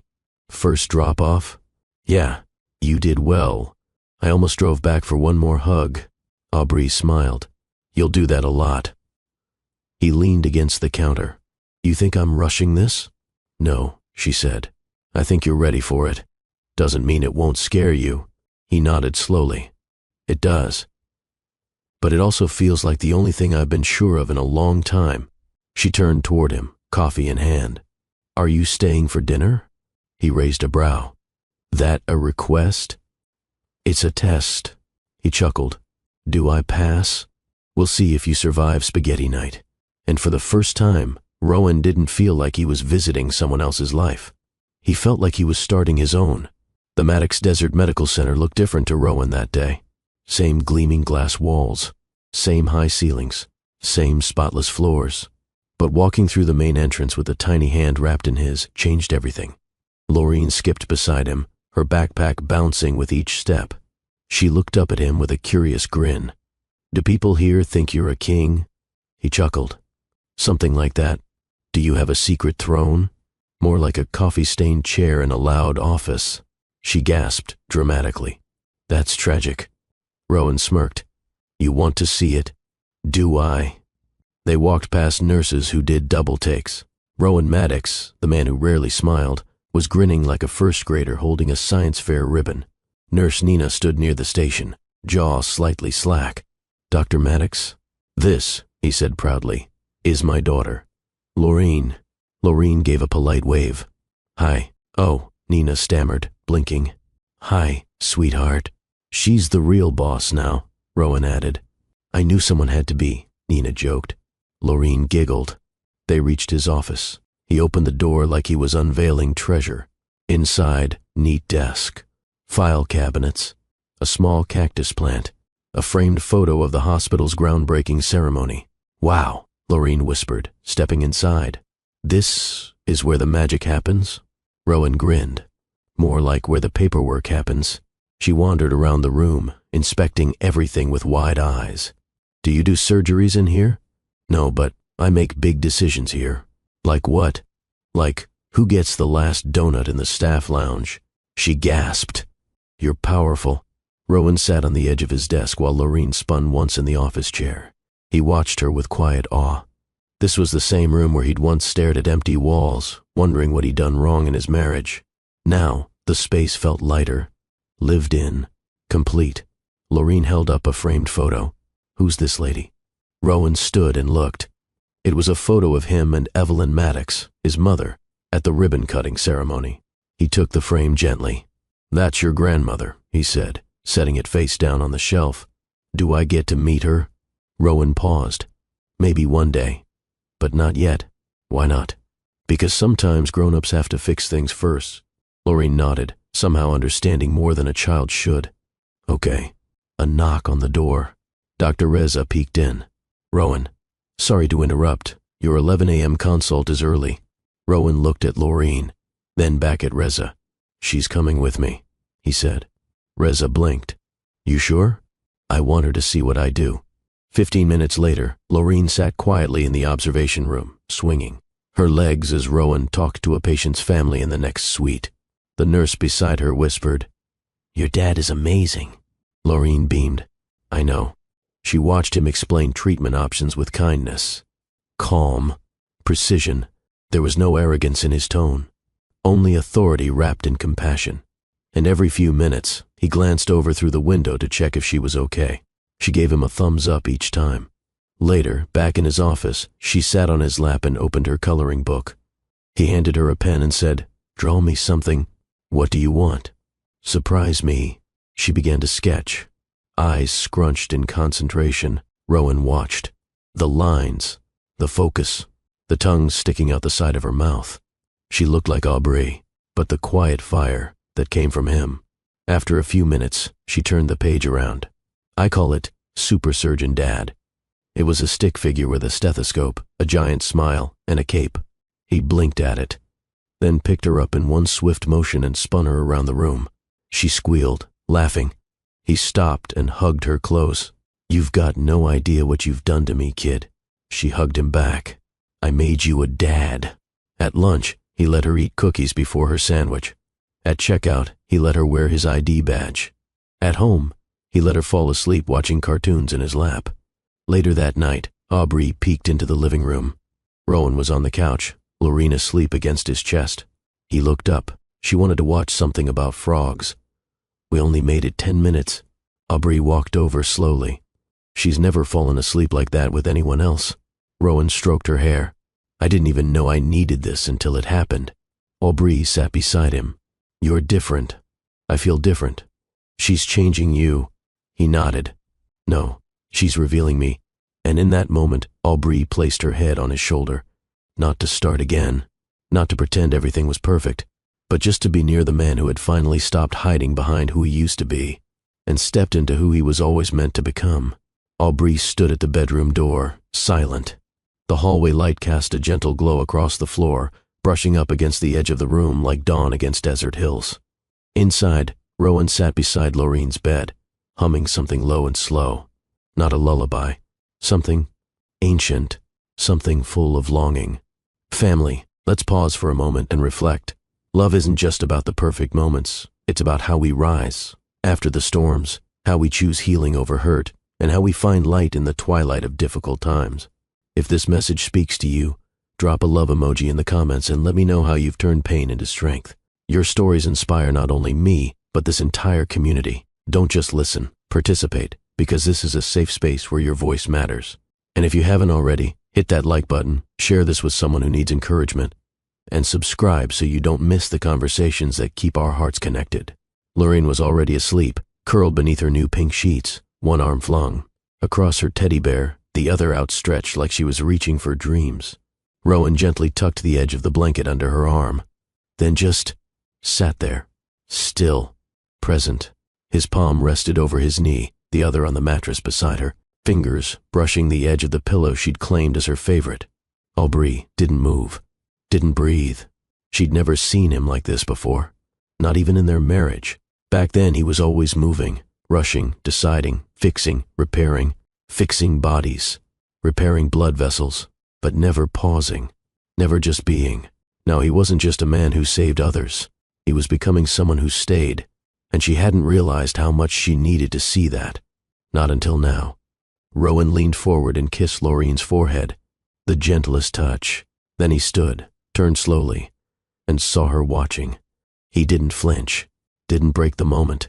He just walked toward her with quiet certainty, slipping into the hallway and pulling the bedroom door behind him with a soft click. For a moment, they stood in silence, only the soft hum of the night air conditioner. Then he asked softly, "You couldn't sleep?" Aubrey shook her head. Didn't want to. They walked into the living room. Dim lights, sofa untouched, 2 cups from earlier still sitting on the coffee table. Rowan sat first this time. Not commanding, not leading, just open. Aubrey joined him, but not close. Not yet. "I used to wonder what you'd be like as a father," she whispered. Rowan looked at her. "And? I was afraid you'd be too busy." He nodded. "I was always busy." "No," she corrected. "You were always somewhere else." Rowan exhaled, running his palm along his jaw. "That's true." Aubrey folded her hands together, then let them rest on her lap. "But tonight," she said, voice trembling, "you were there. I saw it." He turned his full body toward her now. "Do you think it's too late?" he asked. She swallowed. "I don't know. That's honest," he said. "I can live with honest." A pause. Then her voice, low, wistful. She doesn't ask questions about the past. She just loves. She doesn't know how complicated it was. Maybe that's a gift. Rowan leaned forward. Maybe it's a lesson. She finally looked at him, really looked. His face had changed. Less sharp, more open, less edge, more depth. "Are you happy?" she asked. He nodded slowly. "Not always. But right now, I am." She gave a small laugh. "That's the most complete answer you've ever given me." He held her gaze. No games, no guarded layers, just him. "Rowan." Aubrey reached over, fingertips barely brushing his hand. He didn't move away. "Do you ever miss it?" she asked. "The way it used to be?" He didn't answer right away, but then he leaned in, not all the way, just close enough to let his breath meet hers. "I miss the parts that were real," she whispered. "And what about the parts we never got to explore?" He looked at her lips, then at her eyes. "Those are the parts I think about every damn night." The space between them buzzed with an unspoken invitation, but neither moved yet. It wasn't time. Not quite. Instead, Rowan reached over and took her hand fully this time, and just held it. Not possessive, not demanding, just present. "I'm not rushing this," he said. "Not with you, not with her." Aubrey nodded, eyes glistening. "Good, because if you try to rush me, I'll bolt." He grinned. "You've always been the one with the faster legs." She leaned her head on his shoulder, and for a long time, they just sat there. No expectations, no timeline, Only presence. Only breathing. Only the soft echo of Lorraine's dreams in the room beyond. The drive out to the edge of town was silent. No music. No distractions. Just the crunch of tires on sun-baked gravel and the desert wind whistling through cracked window seals. Rowan hadn't seen his mother in over a year. By choice. But today wasn't about greetings. It was about closure. He parked in front of the adobe house that had raised him. Nothing had changed. Same faded curtains. Same rusted wind chimes clinking with a sound that used to soothe him before everything became complicated. She opened the door before he could knock, as if she knew. "Rowan," she said with a surprised smile. But it didn't reach her eyes. Never did. He stepped in without invitation. Didn't sit. Didn't offer small talk. She closed the door behind him and folded her arms. "Something wrong?" He turned to face her. His jaw was tight. "Yes," he said simply. She blinked. "Is it the girl?" He narrowed his eyes. "Her name is Aubrey." "Oh, so now she's not just the cleaner." Rowan's voice dropped to ice. "That's the last time you call her that." Silence. She turned toward the kitchen, speaking over her shoulder. "I raised you to have standards." "No," he said sharply. "You raised me to fear shame." She froze mid-step. "I raised you to be respected." "No," he corrected, following behind. "You raised me to perform. And I'm done with that." She turned slowly, hands resting on the edge of the kitchen sink. "She's beneath you." "No, she's beside me. That's the difference." Her face hardened. "She'll ruin your reputation. She saved my daughter's life. You have no proof she's yours." His fists clenched. "I wasn't there, that's true. But I am now. And you will not speak of her or Lorraine that way again." The word Lorraine stopped her. You could see it. The moment it landed, she took a step back. She had a child. Rowan's silence was answer enough. His mother shook her head slowly. "She trapped you." He laughed then. Dry, bitter. "No, you tried to trap me. With your expectations, with your threats, with your disapproval." She went still. "You knew," he whispered. "Didn't you?" A flicker of guilt. He pressed forward. "You threatened her. Back then, when we were still married. You said things that made her leave. I did what any mother would." "No. You did what you would. You destroyed what I had because it didn't look like your version of love." She didn't deny it. She just shrugged. She wasn't strong enough. "No," he said, stepping closer. "She was strong enough to walk away from you." Silence bloomed between them like a final wedge, a fracture too deep to patch. "I'm not coming back here," Rowan said. His voice didn't shake. His stance didn't waver. "This place, this manipulation, this cold control, it ends today. You'd walk away from your own mother?" "I'm walking toward something better." He turned for the door. Her voice followed him like claws. "You'll regret this." He paused, hand on the knob. "I regret not standing up for her sooner." Then he walked out. For good. The desert heat hit him in the chest, but it felt cleaner than the air inside. He got into the car, pulled away without a glance back, and didn't stop, until the house was nothing more than a mirage in his rearview mirror. As he drove, he called Aubrey. She answered on the second ring. "Hey," she said softly. "I love you," he said, voice steady. "Just wanted you to know." There was a pause. Then her breath, shaky, hopeful, came through the line. "I love you too." The candle on the nightstand flickered against the tan walls of the small guest room. Aubrey sat cross-legged on the bed, knees hugged close, a thin brown notebook resting on her thighs. Its cover was worn, corners curled from years of being shoved into handbags, under pillows, and diaper bags. The spine creaked as she opened it. She hadn't written in weeks, but tonight demanded ink. March 5th. Lorraine asked again today if her daddy was coming to her school play. I told her he was busy. She nodded like a brave little soldier and said, "Maybe next time." She never cries in front of me, but tonight I heard her sobbing into her pillow when she thought I was asleep. I didn't correct her. I just held her. Aubrey's pen trembled. She bit the edge of her nail and kept writing. April 16th. Lorraine needed new shoes. I stood in that damn aisle for 30 minutes calculating if I could still afford groceries if I bought the size that actually fits her. I chose the smaller size. We'll make it stretch. May, 2. Sometimes I see Rowan in her face. The curve of her lips when she's concentrating. The tilt of her head when she's pretending not to listen. It hurts more now than it did when he left. Because she doesn't know who he was to me. She only knows what he isn't. Aubrey wiped her cheek and blinked twice before continuing. June 29th. There was a night I almost called him. Lorene had a fever so high I thought she'd stop breathing. I stood with the phone in my hand, shaking, staring at his name. I deleted the number instead. Some ghosts don't deserve resurrection. August 13th. There was never a day I didn't love him. But there were days I hated the space he left inside me. Some days I'm proud of how I held it all together. Other days I mourn who I used to be before I became both mother and ghost. She stopped writing. Her chest rose and fell like a tide finally pulling back. She closed the book. No lock, no password, just trust. She slipped it under her pillow and turned out the light. Later that night, Rowan. The door creaked slightly as he peeked into the room. She was already asleep. Soft breaths, hands tucked beneath her cheek. Peaceful, for once. He stepped in quietly. He only meant to kiss her forehead.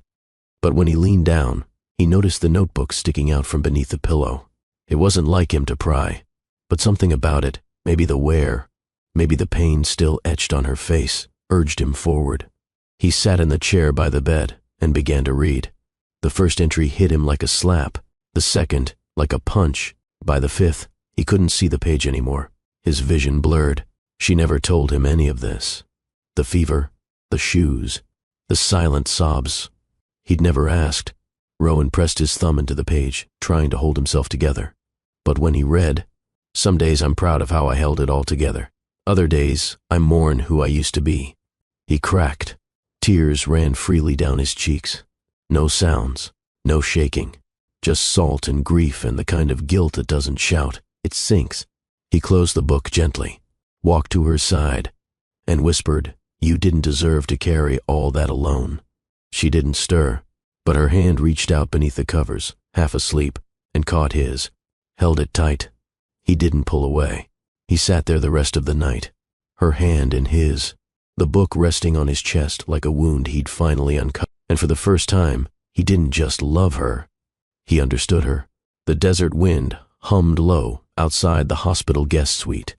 Inside, the early morning light painted soft amber strokes across the beige curtains. Rowan stood by the window with a cup of untouched coffee in hand. He hadn't slept. He didn't want to. Not after your last night. He turned slowly. Aubrey was awake, sitting upright in bed, hair falling gently over one shoulder, her voice still sleepy. "You read it," she said, not asking, but knowing. He nodded. There was no shame in her eyes, no regret, only stillness, and something in her gaze that looked like peace. "I didn't write it to hurt you," she said softly. "I know." She pulled the blanket closer to her chest and looked out the window. It was my way of not going crazy. He took a step forward, then another. I deserved every word of it. She didn't respond, not because she disagreed, but because it wasn't about blame anymore.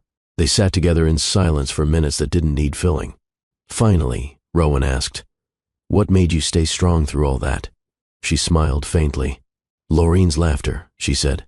"Even when I was exhausted, even when I had nothing left in me." Hearing her laugh, it reminded me that I still had joy in my life, even if it came in small doses. He sat on the edge of the bed, cautious not to get too close. "I wish I had known," he whispered. "You didn't ask." It wasn't said to wound. It was just the truth. Plain, honest. And for the first time, he didn't flinch. He nodded again. "You're right." She let the silence settle again before speaking. "I used to imagine what it would be like if you came back. I'd dream up scenarios. You'd be angry, or ashamed, or arrogant. I rehearsed what I would say, how I'd protect Lorene, what I wouldn't tolerate." He chuckled low. "And which one was I?" "A mix of all three." They both laughed gently. And just like that, the atmosphere softened, not erased, but lighter. Rowan leaned his elbows on his knees. "I don't want to pretend like I can fix the past, but I want to start learning who you are again, Aubrey. Not just as Lorene's mother, but as a woman I once loved, and maybe never stopped loving." Her breath caught at that. not from surprise, but from how gently it was said. No pressure, he added. No promises, just truth. Aubrey looked at him closely. That's all I've ever wanted, the truth. They didn't hold hands. They didn't kiss. But something deeper passed between them, like the air between two cliffs, beginning to hum with the bridge being built. I want to know everything I missed, Rowan said. I want to tell it when I'm ready, she answered. Deal. Later that morning, they sat in the hospital courtyard under a date palm tree. Lorene ran ahead, chasing a butterfly with childish delight. Aubrey leaned against the armrest of the bench, legs curled under her. Rowan sat beside her, watching Lorene with pride in his eyes. She's something, he said quietly. Aubrey smirked. She's everything. He turned to her. So are you. She looked away, hiding the blush in her smile. Healing wasn't loud. It wasn't immediate. It didn't need grand gestures. Sometimes healing was just a shared moment in the sun, a gentle laugh, a second chance unfolding, not with fireworks, but with presence. The sun dipped behind the dunes, spilling molten gold across the sky like a farewell kiss. Rowan's private villa, carved into the beige stone and glass like a jewel in the desert, breathed a quiet kind of wealth, not ostentatious, just timeless.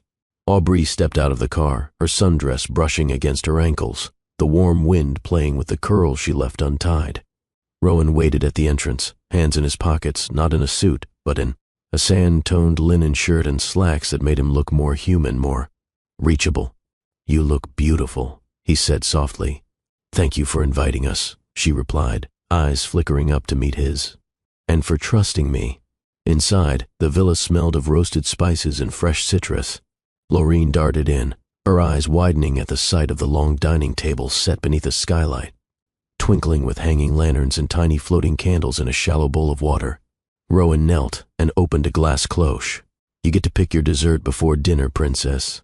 Lorene gasped. Really? Aubrey looked over in amused disbelief. You're going to spoil her. She deserves it, Rowan said. Then, looking at Aubrey, he added, So do you. Dinner unfolded like a symphony of gentleness. No heavy conversation, just soft music, the sound of cutlery on porcelain, and Lorene declaring the mango tart her favorite royal dish. Aubrey smiled more than she had in years. She noticed how Rowan listened, genuinely listened, when Lorene spoke about her drawings, how he held back when speaking to Aubrey, letting her guide the pace. There was no agenda in him tonight, just presence. As dessert was served round two by Lorene's decree, Rowan poured them all hibiscus tea. I never had this kind of evening growing up, he said, eyes fixed on the candle's flickering flame. I didn't either, Aubrey whispered. They exchanged a glance, something quiet passing between them. A realization, maybe we can build what we never had. Later, Rowan led them to the rooftop garden, low lights, flowering, vines, and a view of the stars stretched across the desert canvas. Lorene lay on a swing bed, looking up at constellations Rowan had told stories about just minutes earlier. She's at peace here, Aubrey said, arms folded loosely as she stood beside him. So are you, he said. She didn't deny it.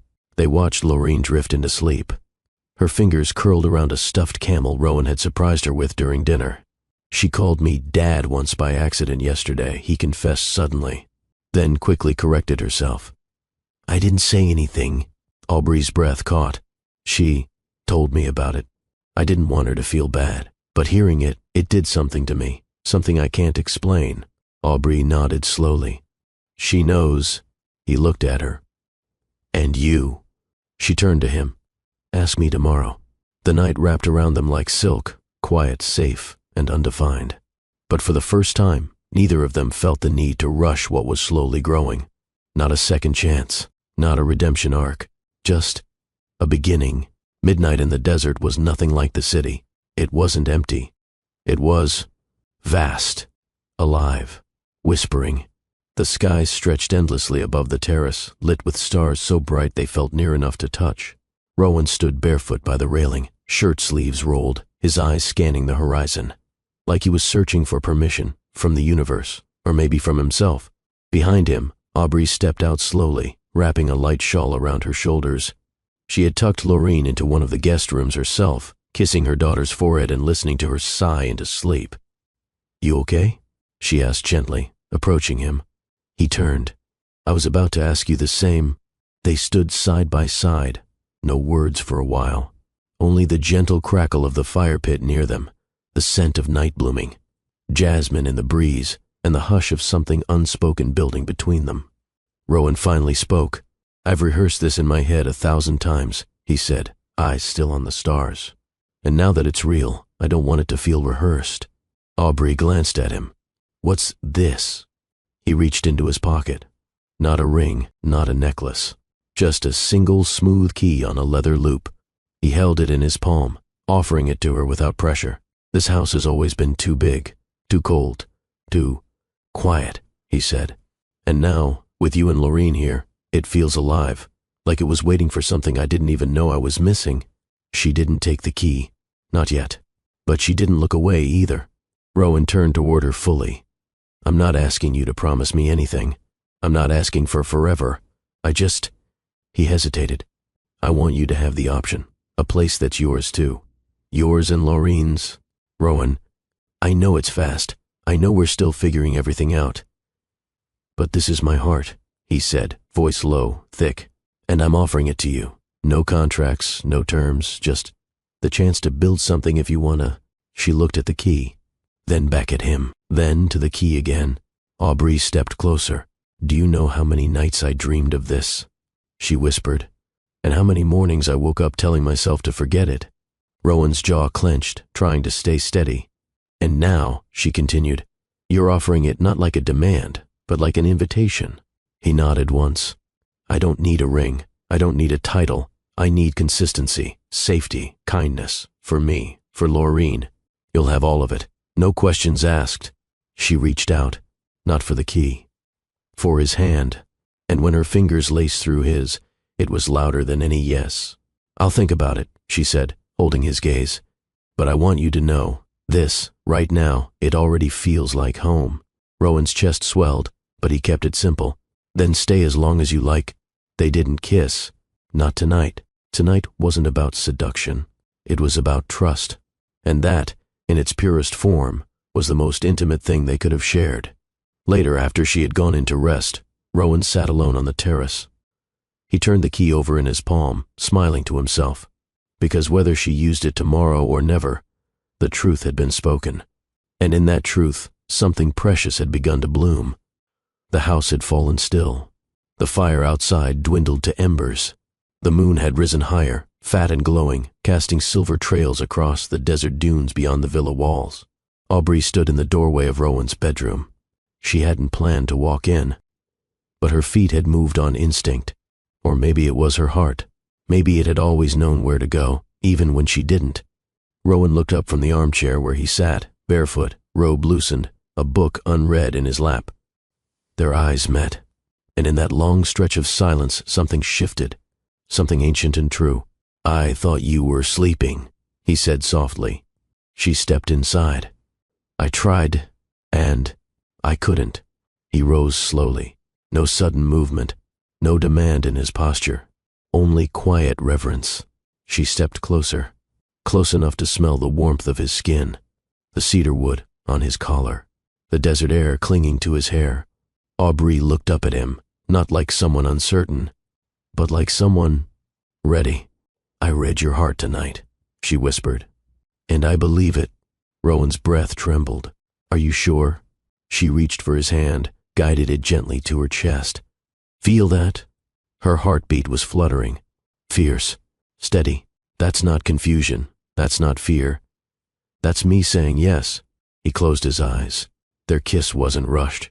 It was soft, like dawn, like a promise that didn't need words. Her hands rose to his shoulders. His fingers trailed her spine, delicate and respectful, memorizing the slope of her back like it was a prayer. When she pulled him down onto the bed, it wasn't lust that led them. It was history and healing. They undressed slowly, piece by piece, each layer peeled back with reverence, not hunger. She kissed the scar on his side he once hid. He touched the stretch marks she once loathed. I missed this, she whispered. No, Rowan replied, brushing her cheek with the back of his hand. We've never had this before. And he was right. This wasn't frantic. This wasn't stolen time. This was love, made certain, not just into her body, but into the spaces that had once been broken, their fingers interlaced above their heads. Their eyes didn't close, and in the softest rhythm beneath the moonlight, they gave each other what the world had once denied them, belonging. Afterward, she lay on his chest, her ear over his heartbeat, his arm curled beneath her. The silence didn't feel empty. It felt whole. "You smell like sand and fire," she murmured. "And you," he said, kissing her forehead, "smell like something I never want to lose again." Aubrey smiled into his skin. Outside, the wind kissed the desert rocks. Inside, two souls once torn apart had come home, not in grand declarations, not in diamonds or ceremonies, but in the simplest, most truthful thing they had, each other. The scent of something sweet, burning but sweet, floated into Lorraine's room before the sun had fully risen. She blinked against the golden sliver of desert light slipping through the linen drapes, her curls a wild halo around her face. For a second she forgot where she was. Then she heard the noise. A loud clang. Then a hiss. Then, oh no, no, no. That wasn't supposed to happen. Her little eyes lit up. "Daddy."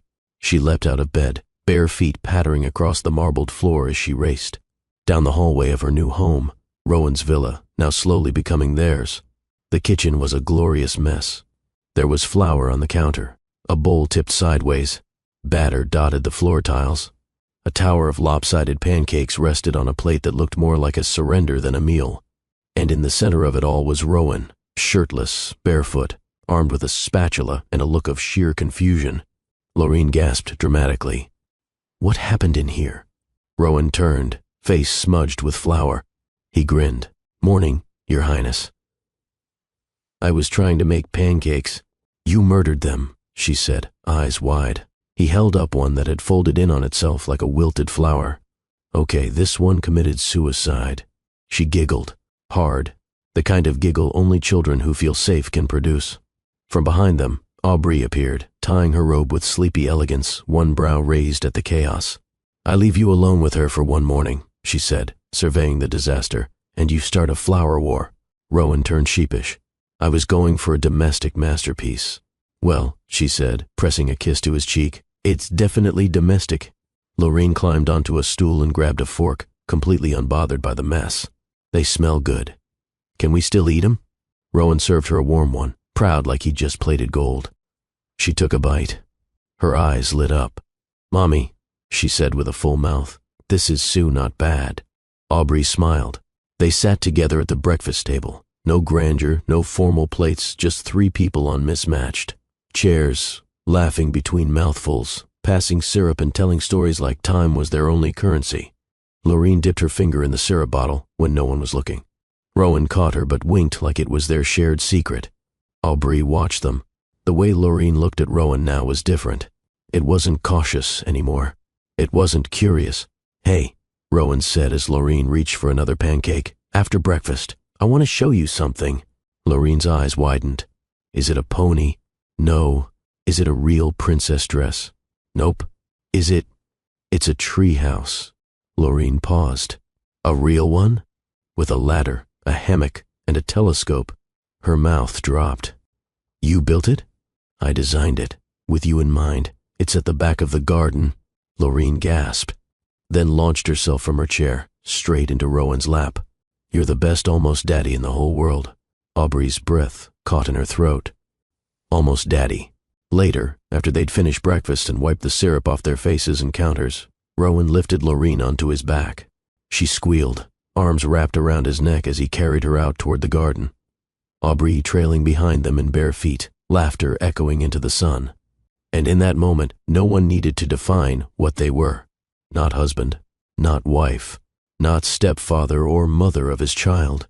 They were simply becoming a family, by doing, by loving, by laughing on a quiet Sunday morning when nothing was perfect, but everything was right. The desert sun shimmered gently through the panoramic windows of the headmaster's office. Aubrey smoothed Lorraine's curls for the 5th time that morning, even though they were already perfect. Her nerves hummed beneath her skin, an old rhythm from the years she'd spent handling everything alone. But today was different, because Rowan was here, sitting beside her, leg crossed, hand warm on her thigh beneath the mahogany desk. Across from them, the admissions director of Primrose Academy reviewed the forms with an efficient nod. Everything looks in order. We just need Laureen to fill in her own name on the student file for the portfolio binder. Laureen beamed. She was wearing a navy pinafore dress that Rowan had picked out. It had tiny stitched stars along the hem, and she called it her Galaxy Girl uniform. With her new pink backpack slung across one shoulder and her favorite strawberry, lip balm tucked in the front pocket, she looked ready to conquer the world. "Can I use my glitter pen?" she asked. The director chuckled. "Absolutely." The room grew still as Laureen leaned over the pristine white form and began writing. Slowly, deliberately, Aubree. She stopped, crossed it out. Rowan tilted his head. Aubree sat forward, breath held. Laureen bit her lip. Then, in big confident letters, she wrote, Laureenmaddox. Silence, the kind that hangs in the air like a ribbon. Aubree's heart tumbled. She hadn't suggested that. Neither had Rowan. Laureen did it herself. "Maddox?" the director repeated gently. Rowan sat up straighter. Aubree's fingers trembled in her lap. "That's my name," Laureen said with absolute certainty. "That's my daddy's name, and he makes pancakes. Real bad ones, but still." Laughter broke out around the office, but it was Aubree who blinked away something deeper, something primal, something that ached. Outside the school gates, after the forms were submitted and the uniform fittings were done, Rowan slipped his arm around Aubree. "She chose it," he said softly. "You didn't tell her." Aubree shook her head, still staring at the handwritten name on the carbon copy they'd been given. "I didn't have to."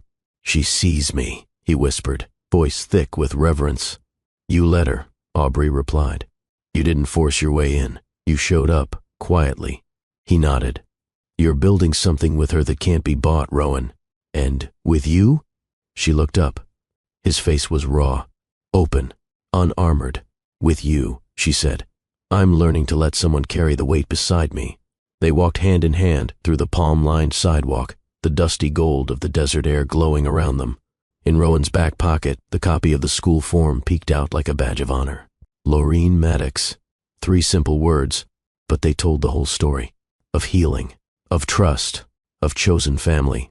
Later that night, as Laureen dozed off in her new bedroom with star stickers on the ceiling and fairy lights glowing softly, Rowan stood at the doorway holding a folder in his hand. "What's that?" Aubree asked in a whisper. He opened it. Inside was a legal document. "Change of guardianship?" she asked, startled. "Joint custody," he said. "Only if you want it. Only if you're ready." Aubree looked at the line that read, "Mother, Aubree Lane. Father, Rowan Maddox." He didn't pressure her, didn't explain, just handed her the pen. She took it and signed. The desert didn't change overnight, but something within Aubree did. And because of that, everything else began to shift too. She stood beneath the awning of the clinic, a stethoscope around her neck, a clipboard in hand, and a cautious but radiant smile tugging at her lips. It had been years since she'd worn scrubs. Years since she'd felt like more than just a survivor. But now she was something else. A woman rising. Inside the modest health center, the hum of community life buzzed. Children with scraped knees. Pregnant women asking for vitamins. Elders needing blood pressure checks. And in the middle of it all stood Aubree, focused, gentle, confident. "You're a natural," said Dr. Kumari, the senior physician. "Honestly, it's like you never left medicine." Aubree smiled. "Maybe I just needed the right reason to return." Behind her, through the frosted glass door, Rowan stood watching. He hadn't said a word, just brought her lunch, and a bouquet of desert peonies, the kind that only bloom in extreme heat. That evening, she stepped out into the golden light of dusk, cheeks flushed. From a full shift, her heart full from something deeper than duty. Rowan leaned against his car. Sleeves rolled, tie loosened. That signature way his eyes tracked only her, as if she were the only thing worth noticing in the entire world, still made her knees weaken. "You waited?" she asked, surprised. He held up the lunch bag, still full. "You never ate. You stayed all day? I didn't want you to feel alone walking this new path." She took the bag from him with a soft smile. You're spoiling me. He shrugged. Is it spoiling? If you deserve it. Back at the villa, after Laureen had gone to bed, they sat on the rooftop under stars. 2 wine glasses, a quiet breeze, and the sound of silence that spoke volumes. I was so scared, Aubrey finally whispered. To step back into work, to step back into anything.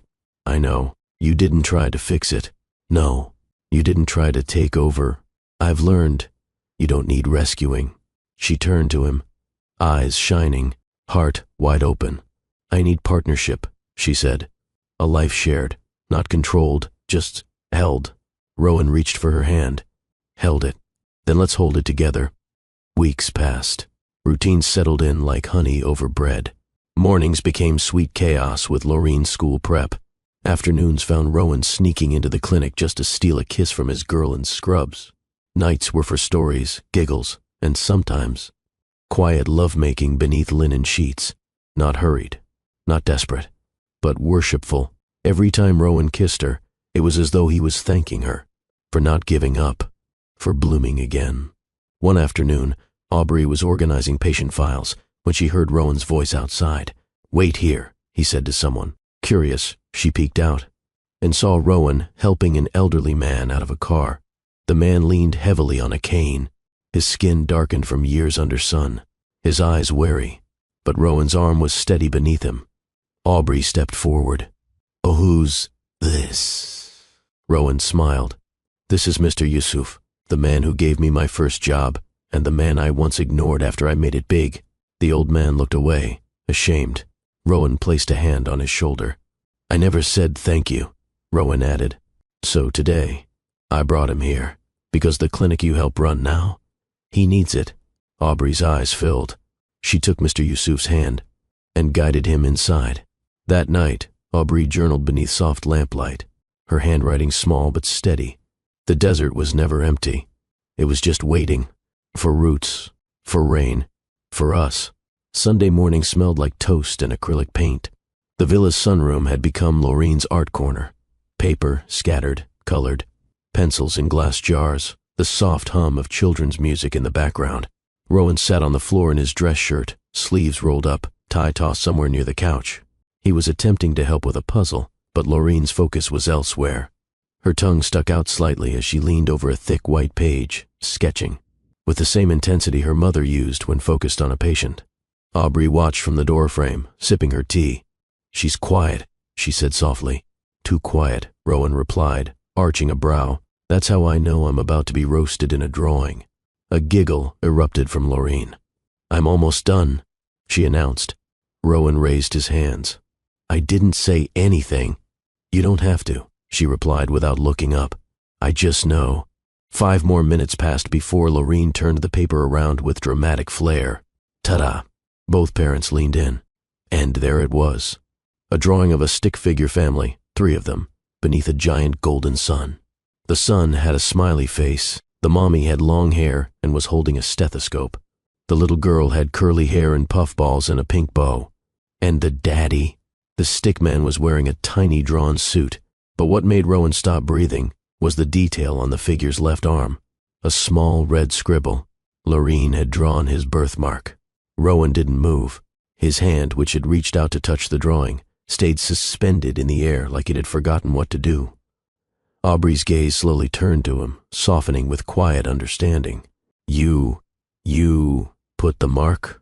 He asked Laureen gently, crouching to her level. She nodded. I wanted to make sure everyone knows it's you.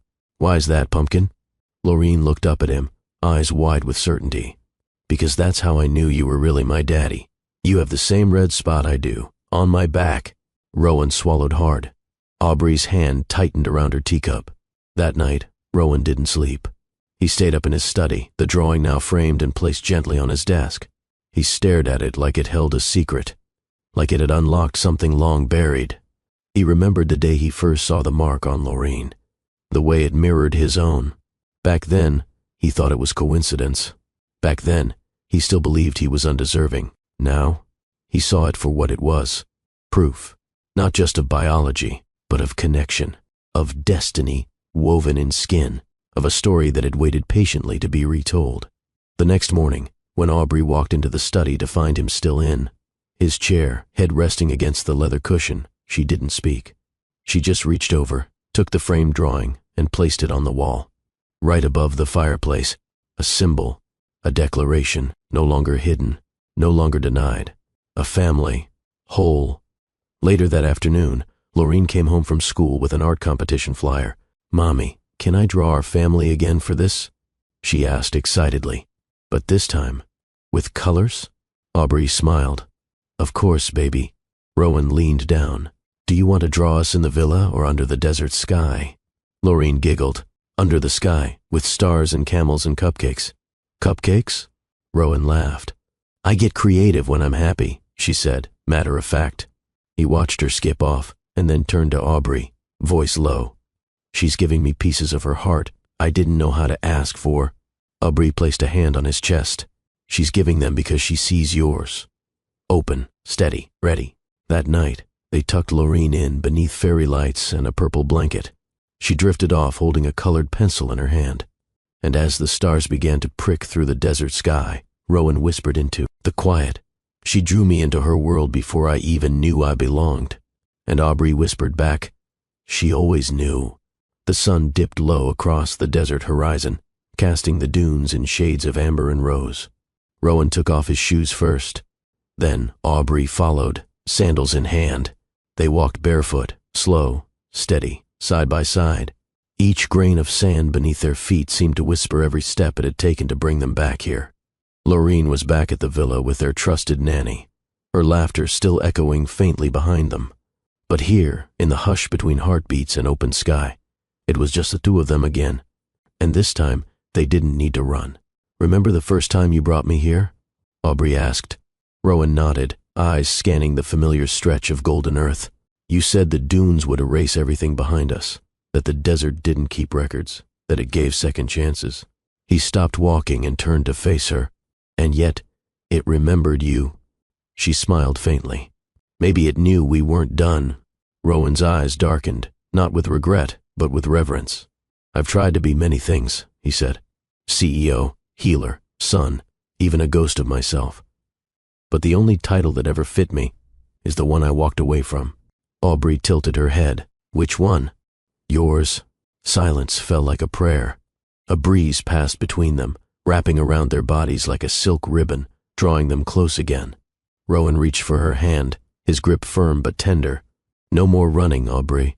She looked up into the eyes that had once frightened her with how much they needed her, eyes that now calmed her with how much they saw her.